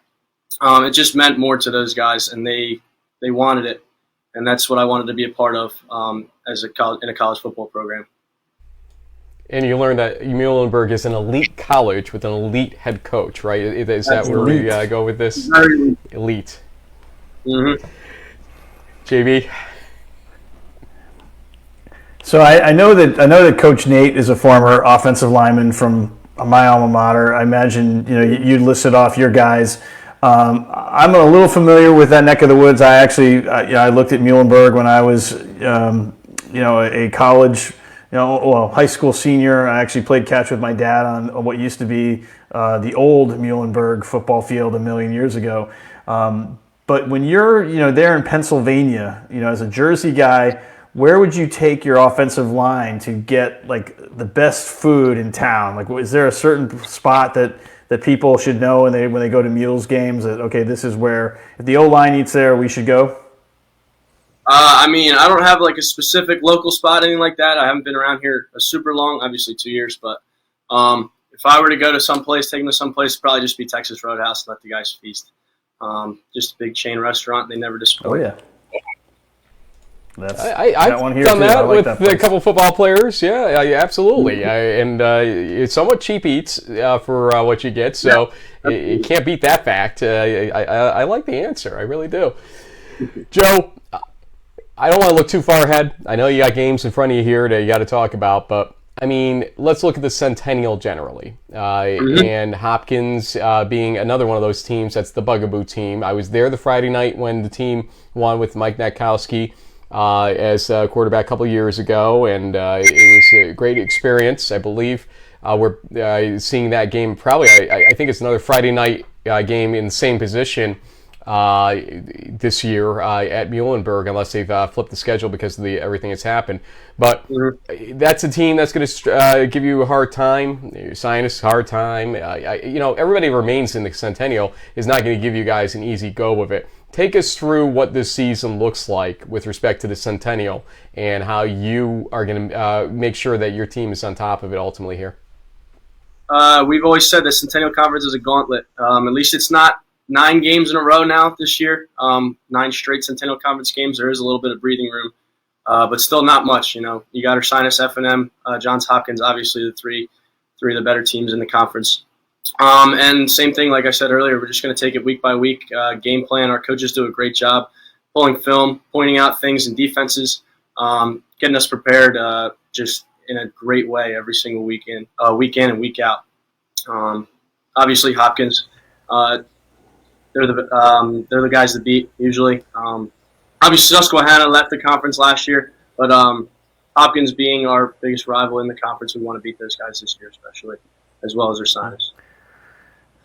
Yeah, just for anyone who's keeping track at home, Frank, the Hopkins game is actually all the way in week 9. It's a 2:00 kickoff, which is interesting, but the Ursinus game is actually a Friday night one in, I think it's week 5. So that's going to be something to keep an eye out for. I could see a potential Rossi Mayor Landing for that one, Friday night at your Sinus. Interesting possibility there. Joe, before we let you go and get back to getting ready for week one here, tell us a little bit about the preseason. How the team's coming together. Are there any sort of new wrinkles that Coach Milne's going to surprise us with this season, or is that still top secret? That's definitely a secret. I can't go that far with you. But I think personally, we are. In my personal opinion, we had one of the best camps I've seen. Definitely the best out of my 3 years here. It just seems like the guys really care. We're hungry after a 7-4 disappointing season last year, and people are just pushing each other harder and harder every day, disciplining people for mistakes on the field, and we want to get back to the top of the Centennial Conference at the end of the day. We've worked hard all August, and we want it more than I feel like we have in previous years. So we're going to get after it. Yeah. Before you get after it, we're going to have you give it after one other thing right now, and that is shout-outs to any family, friends, teammates, etc. that might be watching this interview, Joe. You're about 24 hours and a little bit of change from your kickoff here in the 2023 season, but nonetheless, a little bit of waiting still to do, so give them the shout-outs, and we will see where the season goes for you. Give a shout-out to my mother and father, obviously, for allowing me to be here and playing football. My brother, who's just kind of beat me up over the years. He's my younger brother, but he would always come after me and stuff like that. But and then Jack Canerney, actually, we were talking about Texas Roadhouse. He texted me, Texas Roadhouse, let me know date and time. So I guess that's happening now. There you go. I like it. Okay, well, Joe, maybe I'll see you guys at the Texas Roadhouse if I get down there as well. It might be in a celebration mood or something like that, hopefully, if that's the case. And we'll make sure your credit card's down for everybody in the house if that's happening too.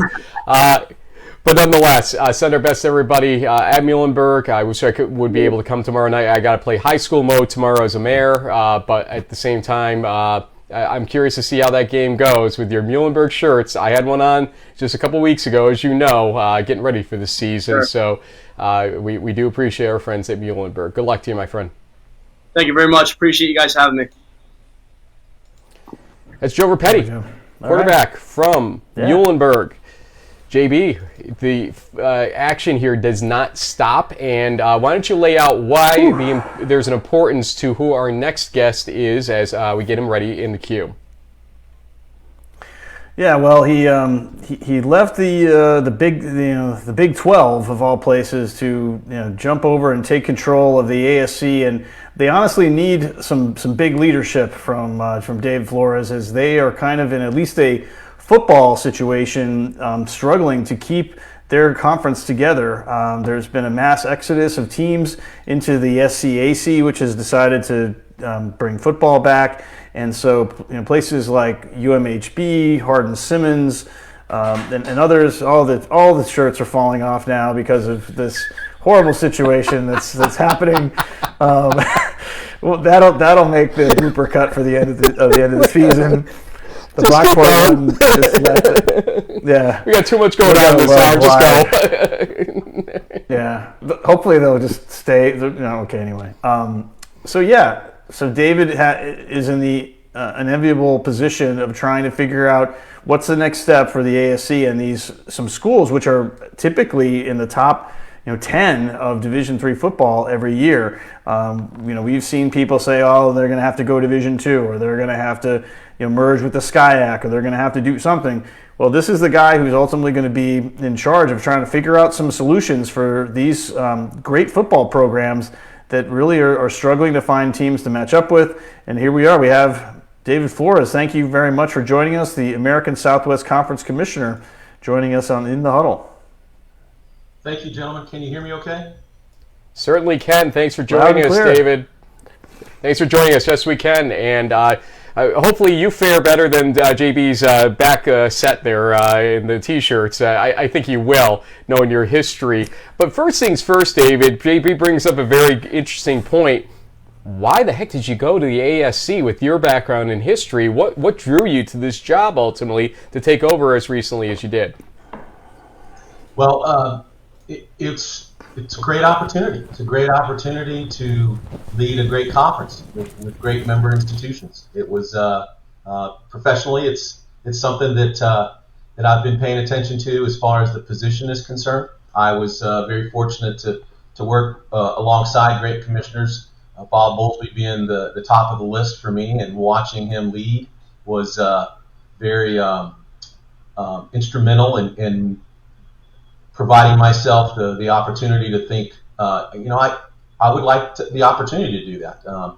American Southwest Conference is a great conference, as I said, great member institutions, and yes, they have we have some challenges, but life's full of challenges, and so we take them on.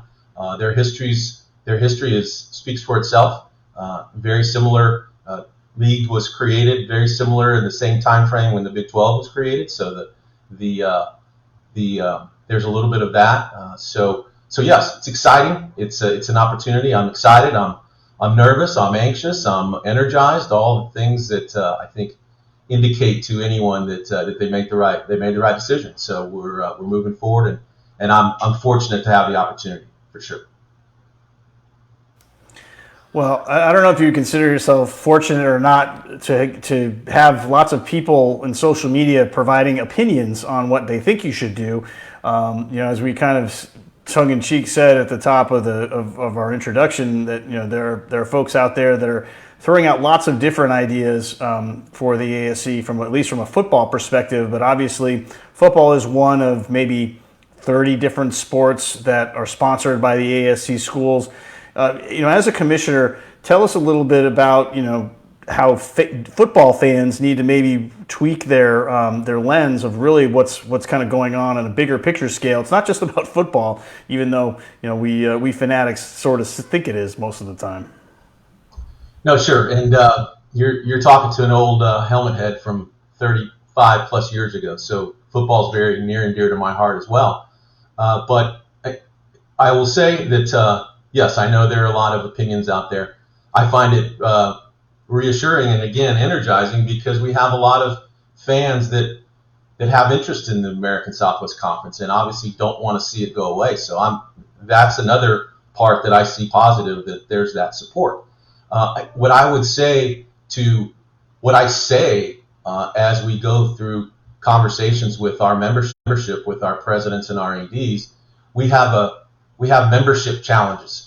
And membership challenges also impact football and women's golf and women's soccer and men's tennis and women's basketball. So we have to address our membership problem in order to then address our issues we have related to football and related to soccer and all those other sports. And so, again, yes, I know how passionate we all are about the sport of football, especially in the state of Texas, where it's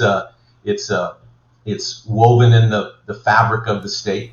Oh, I completely understand that, but we have a membership problem that we have to focus on first and foremost, and then the other issues with sports sponsorship will fall in line if we properly address the membership issue. David, I know you weren't there for a lot of this, but you obviously know the history of it. You looked into what you were getting yourself into in the first place, obviously. In the old days, it was St. Thomas in the MIAC, excuse me. Or some called the MIAC still. But they kind of got basically pushed out the door because of success, ultimately. And a lot of people feel that what's happened with the ASC in the last couple of years with the changes that are afoot here are kind of we learned how not to do it approach, but it's the same kind of concept. A team with a lot of success, especially in football, but also in other sports, is getting kind of shown the door, maybe because they have access to resources that the other schools don't at this point, and they feel like it might not be exactly a fair fight in that situation. How do you get around or past that challenge? How do you convince schools that's not an appropriate reason to necessarily walk out the door and go to another conference? and convince them you need to just compete yourself. Figure out how to get your resources, how to get your advantages and whatnot, and compete. How do you get that message across to teams to make sure you don't even lose more than you already have in this conference? My message is plain and simple for me, is saying to those, look at the success that this conference has with these 5 core institutions, as I'm calling them, as we're looking at things. Their success is benefiting others that are staying in the conference. They understand what they have to compete against. And if they focus on that, not just with one member school in football, of course, we have 2 ranked teams, so you have 2. And also in the other sports, look how good this league is in this competition. Let's focus on it. Let's use the rising tide, so to speak, so that then those institutions, through a period of time and through focus and through experiencing it, can realize the benefit of competing in a great conference that can then benefit them when it comes to selection time for championships. I think everyone obviously is shooting for the AQ. We understand that. But when your conference is strong, your second place team has a really, really good opportunity. Sometimes even the third place teams will get a little bit of a look. I know that's going deep, but nonetheless, it's giving everyone that opportunity. Is that success going to happen overnight? No. No one's success happens overnight, but it's a focus and an understanding. I don't want to talk about my previous experiences too much because they were at Division I, but there's one that I witnessed firsthand in a front row view of watching Baylor University go from where they normally resided at the end of each season to work and to work and to work and to work, and now they're mentioned every single preseason, every single one. And 2 years ago, we all know what they did, and they have a great coach and a great AD. Their AD friend of mine had the vision to do it. That's an example of what I message to all that say, here's your opportunity because we have great member institutions. So David, I mean, you obviously know the lay of the land, having worked in the Big 12 and Texas football and all that. But what is sort of like the day-to-day of a conference commissioner? Are you going to be kind of traveling around to different schools, catching game days, meeting with the various college presidents? What is sort of a daily grind or whatever you've got going on there? Thanks for asking, and I have to tell you, I'm still learning that grind. It's we're going through some changes here. We have moved offices. We were in the same office suite as the Lone Star Conference, and so we were sharing some services with them. So we've decoupled from them. So we're standing on our own, which is good, which I'm very happy about. And I'm learning new scenarios as well daily, having conversations with Nathan Yakovisi, our assistant commissioner for communications. He's keeping me up to speed on the timing of preseason rankings and press releases and updating websites. And I'm talking with vendors about ball contracts, and I'm talking to coordinator officials to get our officials positioned to be paid. We just finished, so it's a lot of those operational things that are new to me. Absolutely, but are exciting and they're fun. And also to that, it's a learning process. And my plan is to visit our campuses this fall to do exactly that, to meet with the leadership, the presidents, the athletic directors, the SWAs, the faculty athletic representatives, coaches, more importantly, students and student athletes. And I'm going to ensure that I just don't attend the games that happen on Saturday afternoon and Saturday evening. We kick off fall competition tonight with 2 games, and so. But we're also playing soccer. We're running cross country. We're playing volleyball, and that's going to be fun to see that and experience that. But of course, I'm looking forward to football because, like I said earlier, I'm a football nut too as well. I try to say that I'm not, but I enjoy the game. That's great. Hey, David, I kind of want to use your expertise from an upper division point of view and ask you this question. Is there a future for Division II and Division III and NAIA being separate, or do you see a time when there's basically Division I and another division, and that's it, to ensure that there's enough schools in certain areas of the country to justify how divisions or partial, entire associations, NAIA, operate? It seems like a very challenging world right now, even with travel being easier in 2023.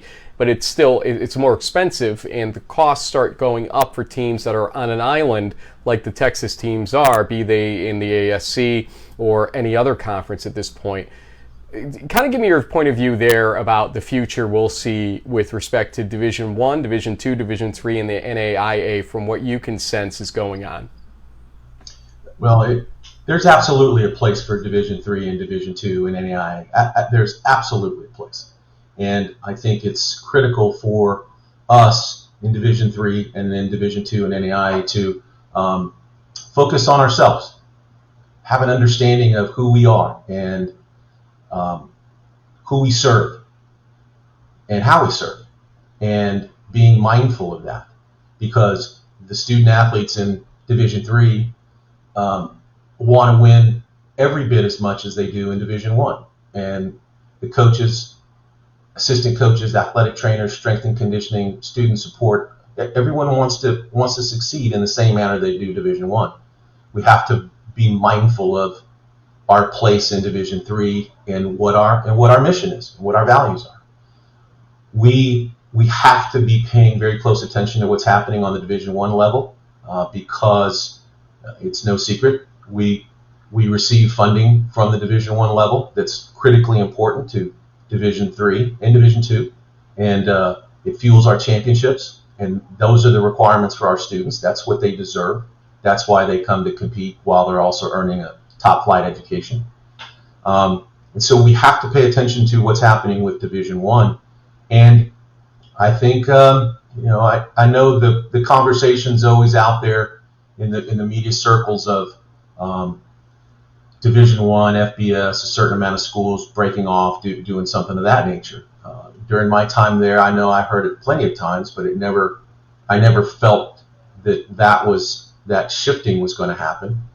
I'm obviously no longer there, but just watching the things that I've seen in these past 4 weeks, and also things that are happening in the legal system, and the fact that Division I and the association, we're hanging our hat on folks in Congress who have enough challenges on their own.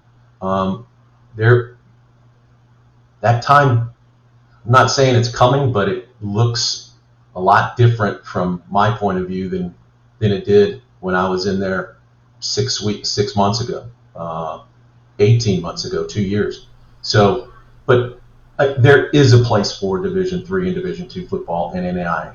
Division III, Division II, and NAIA sports, because we have to be mindful of who we are, stay within our structure, within our means, so to speak, like we do, and we do that and keep focusing on that.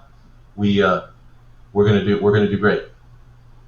It's funny because when I was younger in this whole Division III world, they used to talk about cutting off a certain aspect of it and making Division IV back when, or a Division IIIA, or however you wanted to have it.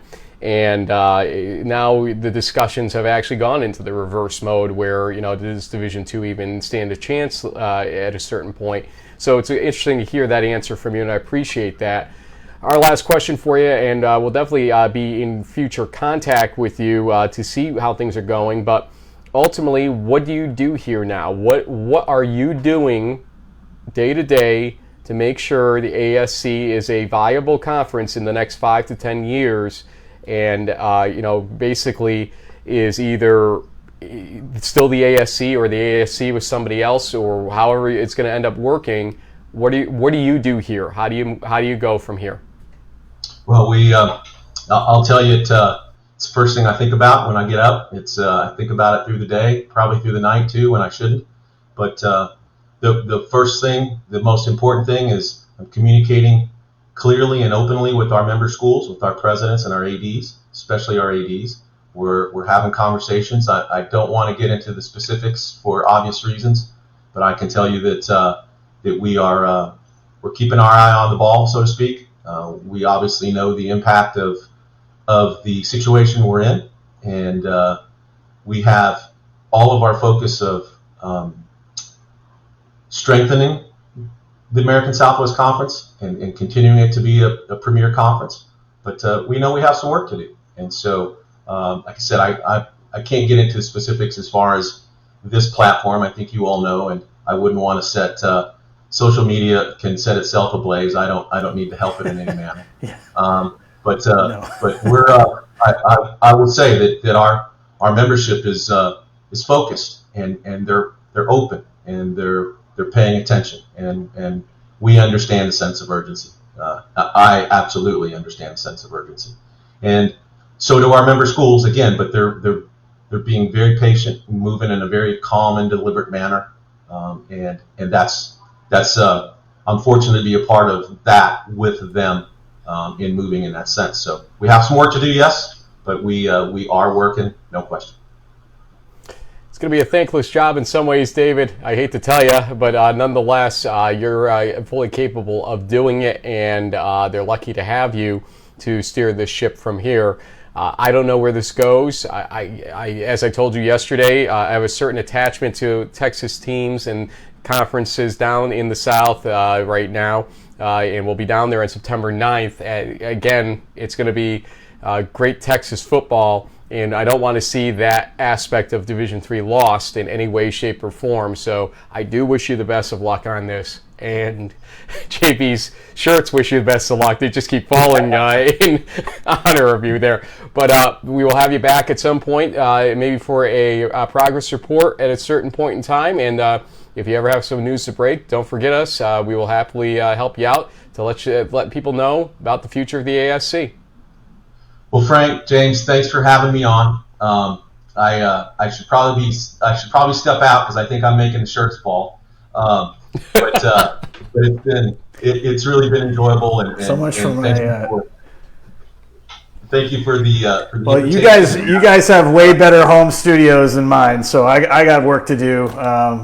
You got the whole thing professional looking. My stuff's falling apart, but we've been on the air for almost 2.5 hours, so it's going to happen. Hey, That's right. But thanks for having me on, and thanks for your focus and your support for American Southwest Conference, and more importantly for Division III football and Division III athletics. I really appreciate it. Thanks again. I look forward to seeing you guys soon. Thank you, David. Appreciate it. Likewise. Thank you, David.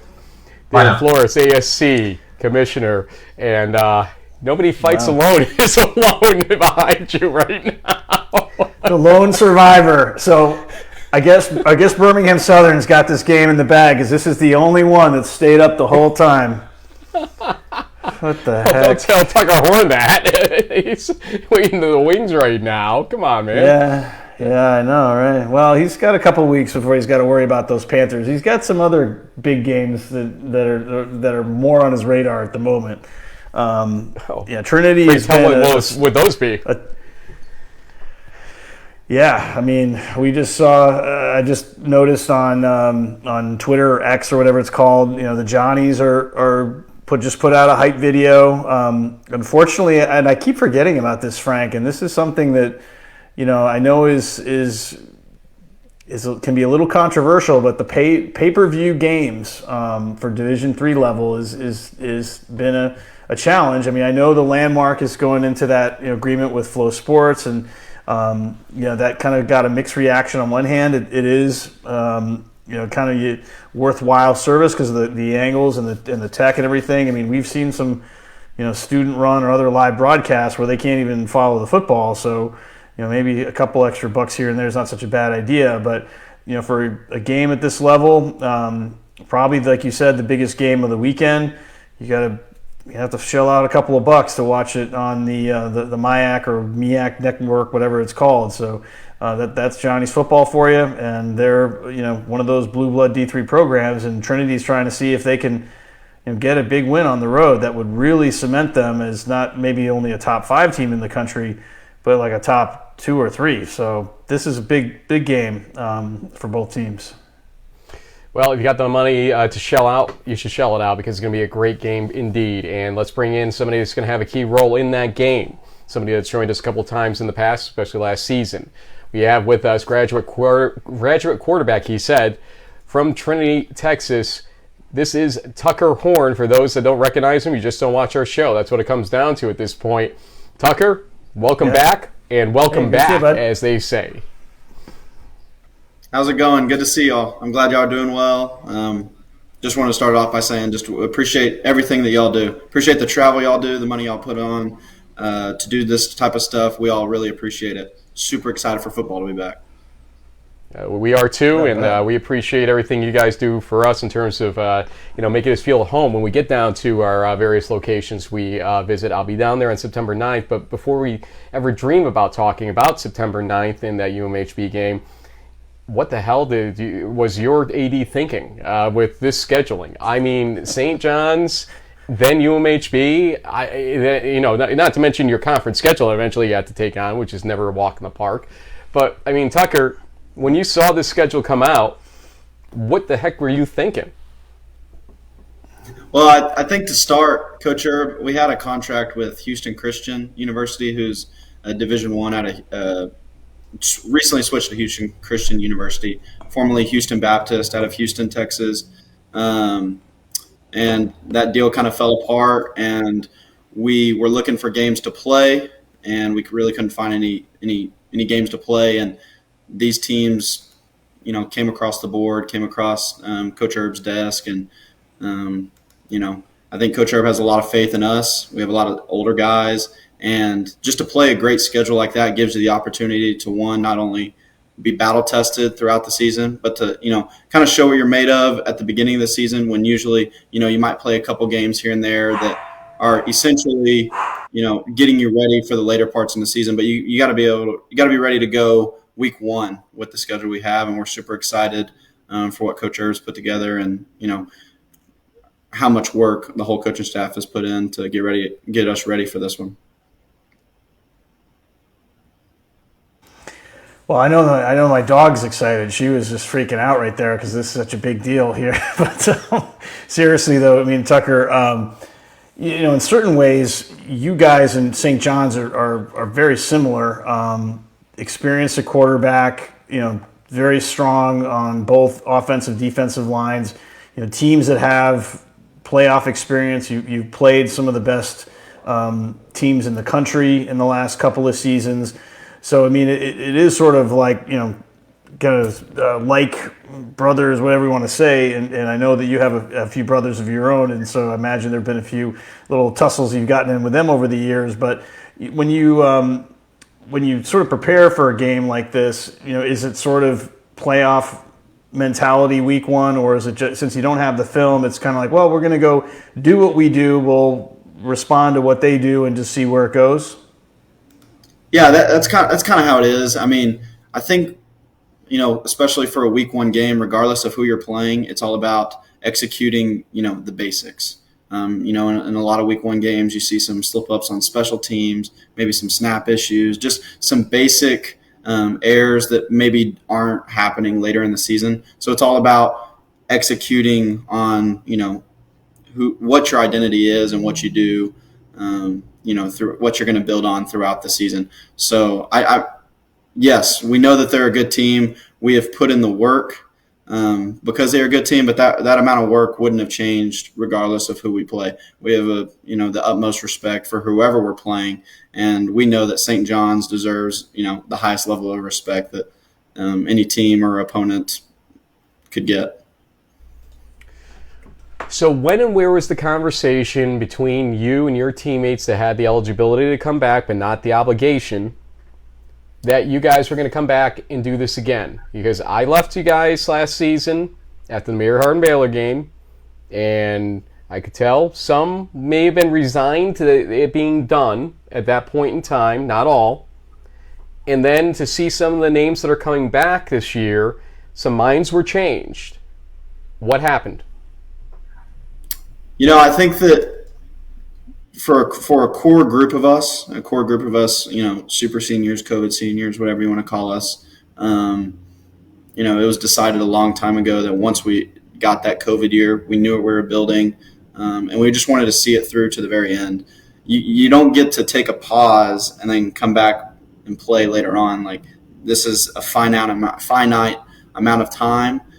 So we have, a really high appreciation for this last year. I think that, maybe a couple of the other guys that were undecided at first saw that, a lot of their teammates were coming back, and who doesn't want to spend another season taking, however many classes you're taking, the minimum requirement to graduate and playing football with your friends. Like, you're never going to get to do that again. The money involved, we get that, but at the same time, this is an experience that you're never going to be able to get again. And I think that's what drew a lot of guys back.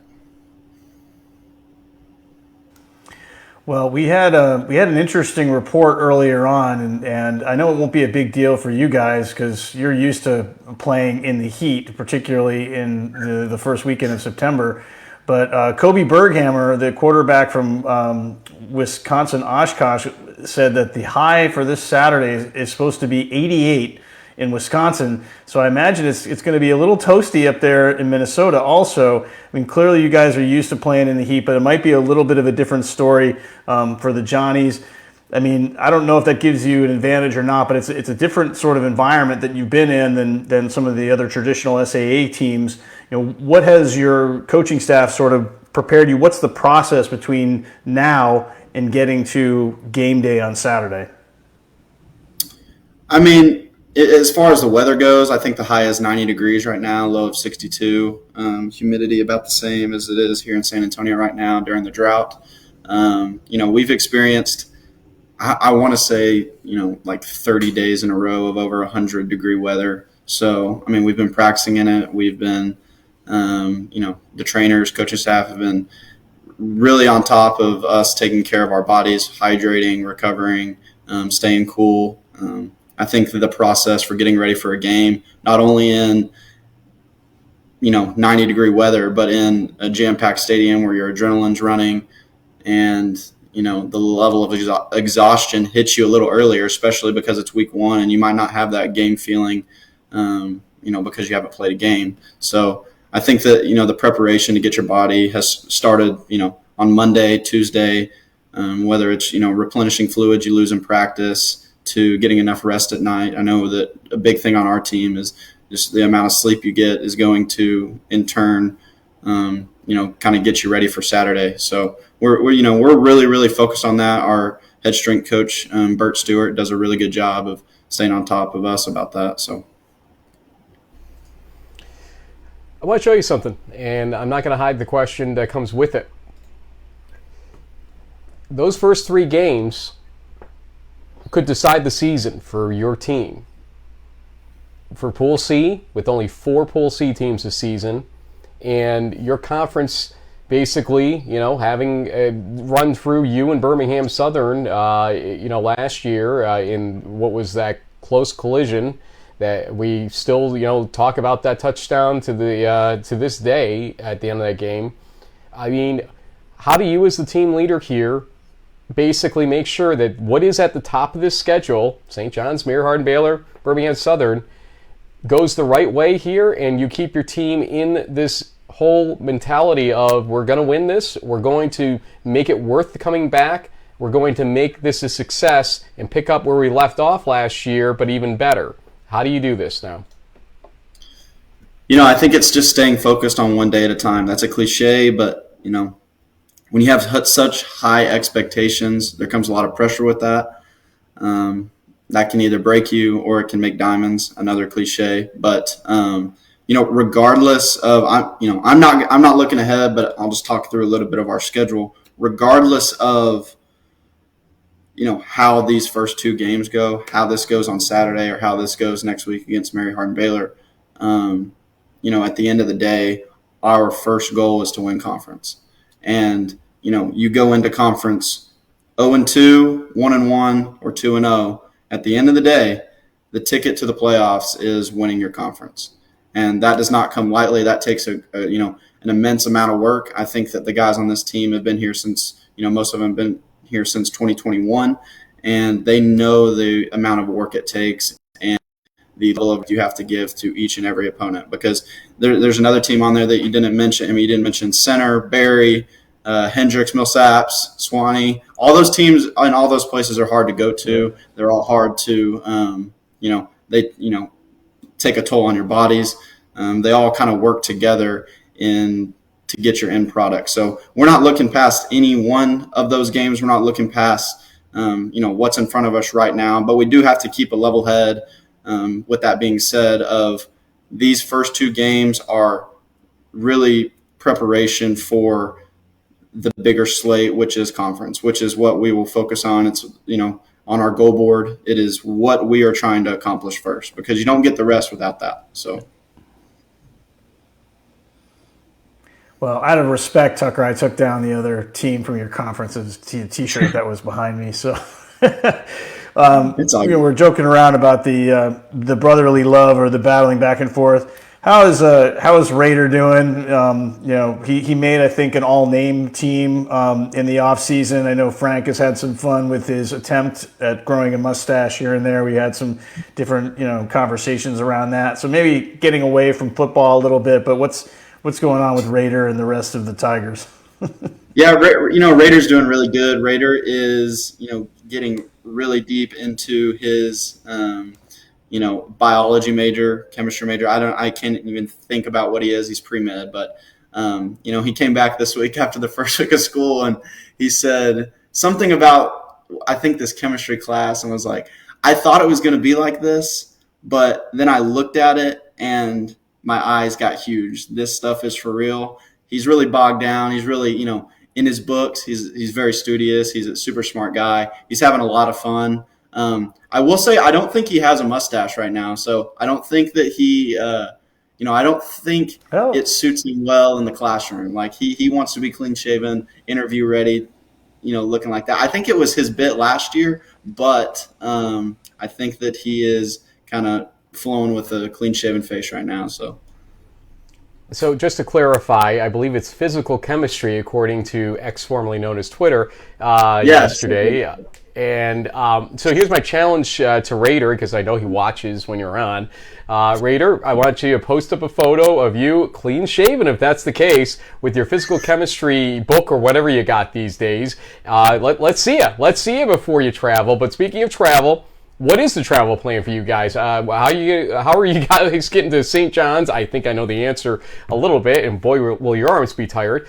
But how are you getting there, and when do you guys leave, and all that stuff?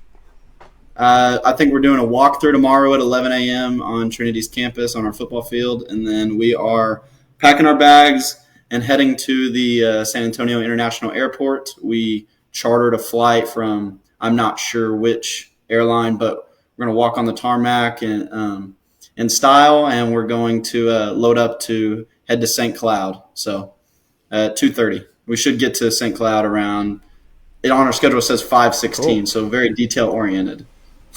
There you go. I bet. Down to the minute. Well, I think your dad is definitely looking to attend. He was asking about possible areas to eat, drink, stay, and all that stuff in that area. So I know your family is all in on this season as well, not just Raider, but everybody associated with you. It's going to be interesting. We'll have a lot more from you, obviously. Win, lose, or draw this weekend, the following weekend, and we'll know what the impact of that second game will be once this first one is over. But the drill here.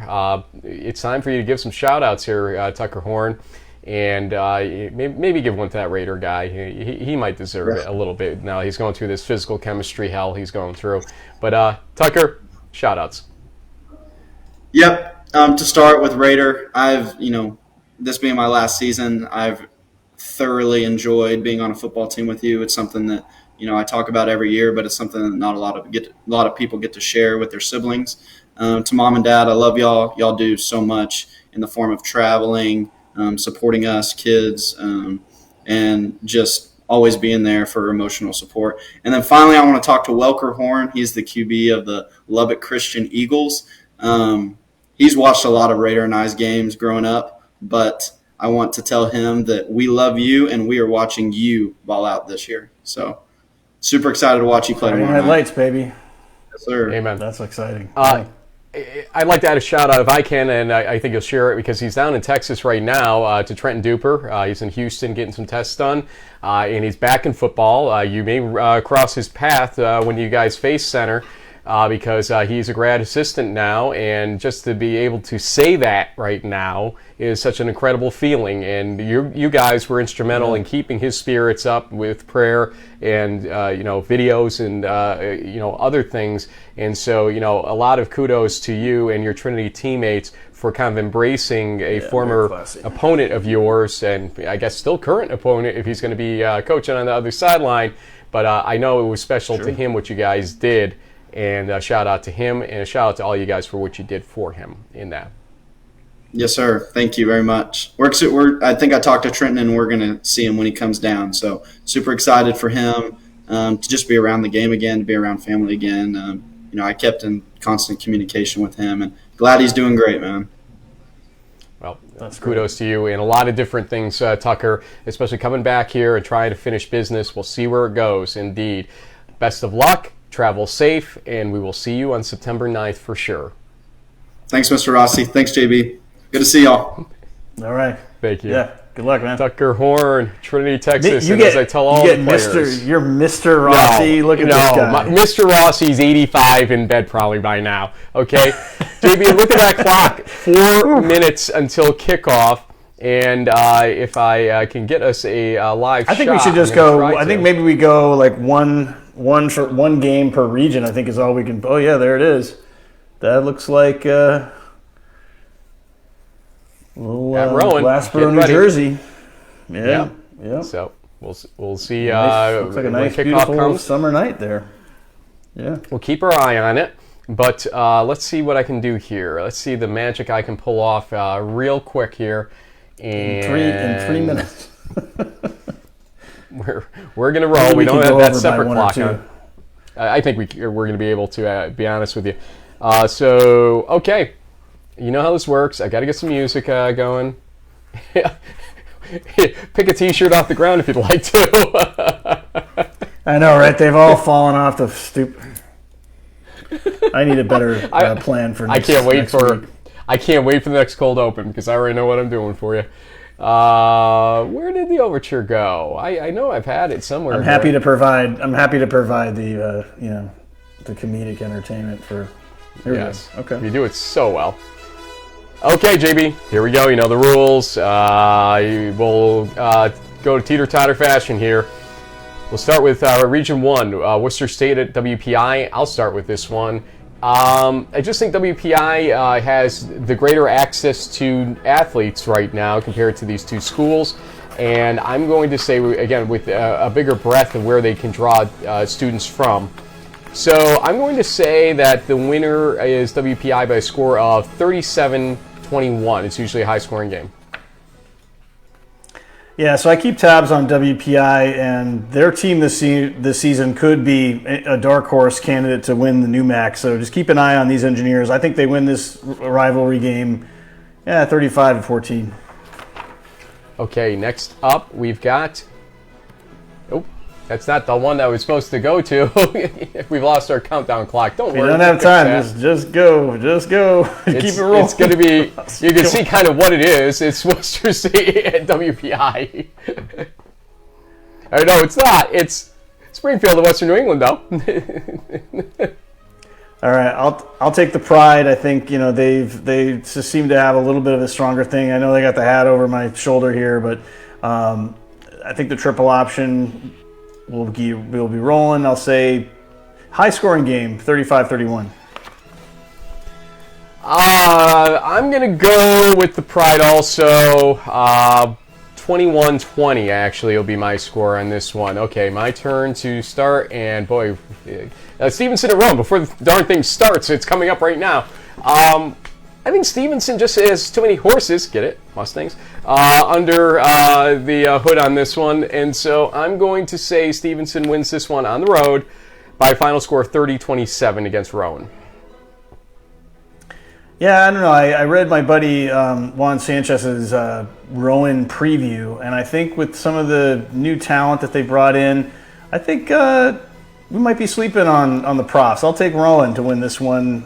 Let's say 35-28. Next up, then, Del Val at Cortland. Start. I'm going to take the Dragons at home. I know Del Val has a strong team, but they've lost some All-American talent on the defensive line. That high-powered Dragons offense will probably get things going, and it'll be a lower scoring game, but I think the Dragons can prevail 21-17. Yeah, I guess Boyce, to me, at home is going to be pretty tough to beat, even on the new field, turf and everything else. I'm going to say Cortland does win this one 35-25. Next up, it's going to be Ithaca at Johns Hopkins, obviously. I just think that Ithaca's got too much back, even though Hopkins has that national roster, as we discussed. So I think Ithaca is going to keep rolling here in the regular season with their streak in the regular season by a final score of 21-20. Close game, 21-20 Ithaca. Yeah, Wingfield just, is a different level QB. He's a preseason All-American. He'll get in a little bit of trouble with that Hopkins defensive line, but Ithaca's offensive line brings back a lot. I'll take the Bombers to grind this one out and win 28-21. Salisbury, Washington, and Lee. I think I'm going to go with the Gulls. I think their ability to spread the ball and throw it a little more than Washington Lee, which is pretty run heavy, could make the difference here. Assuming that they're all healthy, I'll take the Gulls to win it 35-31. Yeah, I'm sticking with the Gulls also. I think they could put points in a basket, basically. 31-21 in their favor. Next up, Huntingdon at Barry. Really a tough one to pick when you think about the styles here. I'm going to give the edge to Barry. And I just have a feeling at home of Valhalla and everything else that they're going to be able to win this thing. Lower scoring compared to some, 24-17 in favor of Barry. Yeah, I'm going to go with the Hawks just because they've been a little more battle tested of late with playoff appearances. I know Barry was the king of the SAA for a long time. Can they get back there? We'll see. I think early season I'll give a slight edge to Huntington to win it. Let's say 24-14. Wabash at Hampton Sydney. I'm going to go with the Little Giants. I mean, they have that explosive offense, and so I think Liam Thompson and company will put up a lot of points. It might be a really high-scoring game, not 100 points, but let's say 45-35.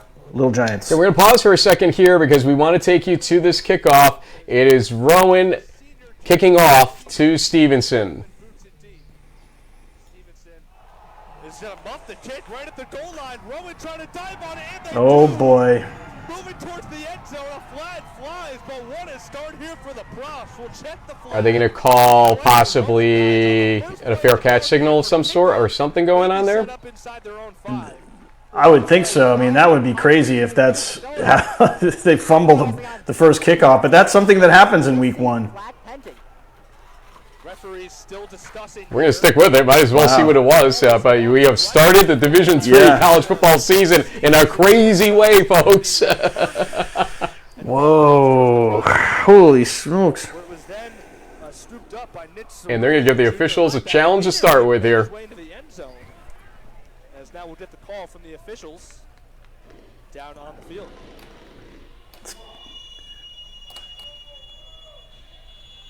As in classic D3 fashion, it's feedback. Going to go against Stevenson. We'll see where they mark the Profs guys. It's Rowan ball. Oh, wow. Okay. I'm feeling good about that Rowan pick then. right, let's go. Okay, I will keep my eye and see if what they had to do with the ball there. But Wabash and Hampton Sydney, you were giving a score, I think, as we were getting interrupted there. Yeah, I think I said Wabash would win it like 35 to 25 or 45 to 35, something like that. It's going to be high scoring, but not 100 points like last year. Wabash wins 41-30 is my guess here. Let's go back for a second. Might as well see the end of this shortened drive and see first points of 2023 perhaps. They will hand it off to Farah. Outside zone run here. Yeah, Farah is their star running back. He's going to be a big recipe as far as Rowan's success this season. So not surprising that the first play call is a run by Farah. All right. Whitewater, John Carroll. Whitewater is my top team in the WEAC, and so I'm going to stick with that fact. Whitewater wins this game 27-17 against John Carroll, and here's the next play. This time, a little bit of a delay. Farah stood up at the line. Nice Stevenson defense so far. Stevenson defensively on Special teams, maybe not, but you got that. Go ahead in this game. Yeah, I mean, as much as I'd love to pick an upset with the Blue Streaks over Whitewater, I think it's a tall order, particularly for brand new head coach coming in, and I think it'll be a closer game than most people think. But I'll take the Warhawks to win it 24-17. Think about the next one as we go back to third down right now and goal for Rowan. Yeah, they're going to have to throw it to one of these. They have some big tight ends on their roster here. Looks like this is nope, no good. Looks like they're going to have to settle for a field goal. Might have to, but it'll still be 3 points out of what shouldn't have been 3 points for them if they can get it. Platteville at Lakeland, go ahead. And that's tonight. Yeah, I'll take Platteville in that one. I'll say that the Pioneers will win 35-17. And I will agree with you. Platteville wins 24-10 in this game. Here is the field goal attempt coming up. Yeah, if it's the guy, I think it's Connor Batten, who's the place kicker. He's a junior, so he's got experience. No. Okay. But oof. It was Batten, wow. though. I hear it in the background. Wow. So Stevenson escapes a disaster. Yeah. Yep. The Rowan, if they lose this game, they're going to look at that one as a real missed opportunity. Monmouth at Wartburg. I guess I start this one. Wartburg, I believe, is the quality here, even though you have Monmouth, who is a decent team in the Midwest Conference. Wartburg wins this game. The Owen Grover special, I think they're going to keep this score low on the other side, 28-7. Yeah, I like the Knights as well. I think they'll win it, say, 31-7. Okay, and next up, Texas Lutheran at UW Oshkosh, and thanks again to Kobe Berghammer for joining us earlier. Yeah, and I think Berghammer is going to find his receivers a few times in this game, so I like the Titans to win this one pretty comfortably at, say, 35-14. Yeah, and maybe 10 years ago I would have given Texas Lutheran a chance here. I don't think it's here, though, in this game. Oshkosh wins by the final score 40-17. And we continue. Well, this is the tough one. To me, this is one of the two tough ones here, and we're ending with them both. Mary Hardin Baylor, River Falls. I guess I go first. I'm going to give the nod to UMHB, but I'm not comfortable giving the nod to UMHB here. I think River Falls has the weapons to pull this off, ultimately, but I just think that UMHB has the track record and coaching to get them to win a close game into this one. I think it will be close. I think it will be 24-20 in favor of UMHB in the end. Yeah, I mean, this feels like, the Falcons they're on that precipice of cracking into the next level, and they came so close so many times last season. But, with UMHB, even with that newer roster, you can't really pick against them. I'll say that they'll figure out a way to win, kind of grinding it out, maybe using their size and strength and speed on defense. So 21-17, I think it's going to be a lower scoring game than people think. But, I could see River Falls winning this game too, but it just feels like it's too soon to pick against the Crew. And then Trinity at St. John's. You start this one. Ooh, man, this is tough because St. John's at home it's definitely a home field advantage. It's not cold though; it's going to be warm.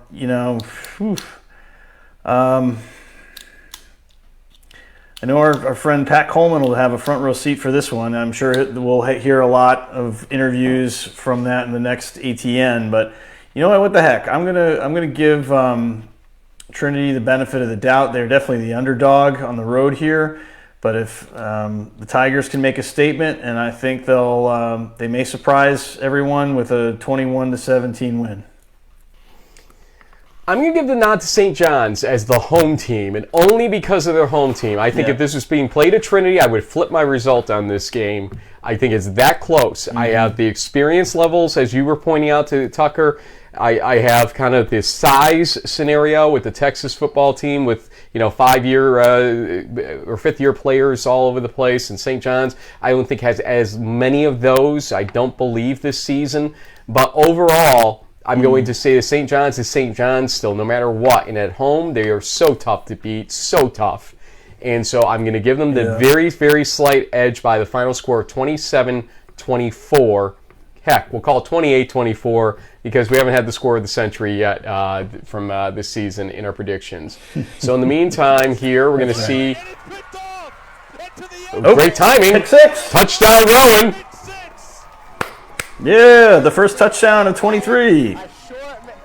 That was completely by happenstance that we picked up that one. So love to see our short guys do something great. And Eric Bryant, he was spot on with the ball. Timing was perfect. That read could not have been any better by Bryant. Yeah, Stevenson was getting stifled trying to move the ball again, and there is your first score of 2023. Those of you that had a pick six by Rowan on your bingo card, congratulations. And so that is going to be that in a second for us being on that video. After we see the extra point is up, and it looked kind of good. Looks like he adjusted on that one. All right, he got it. Yeah.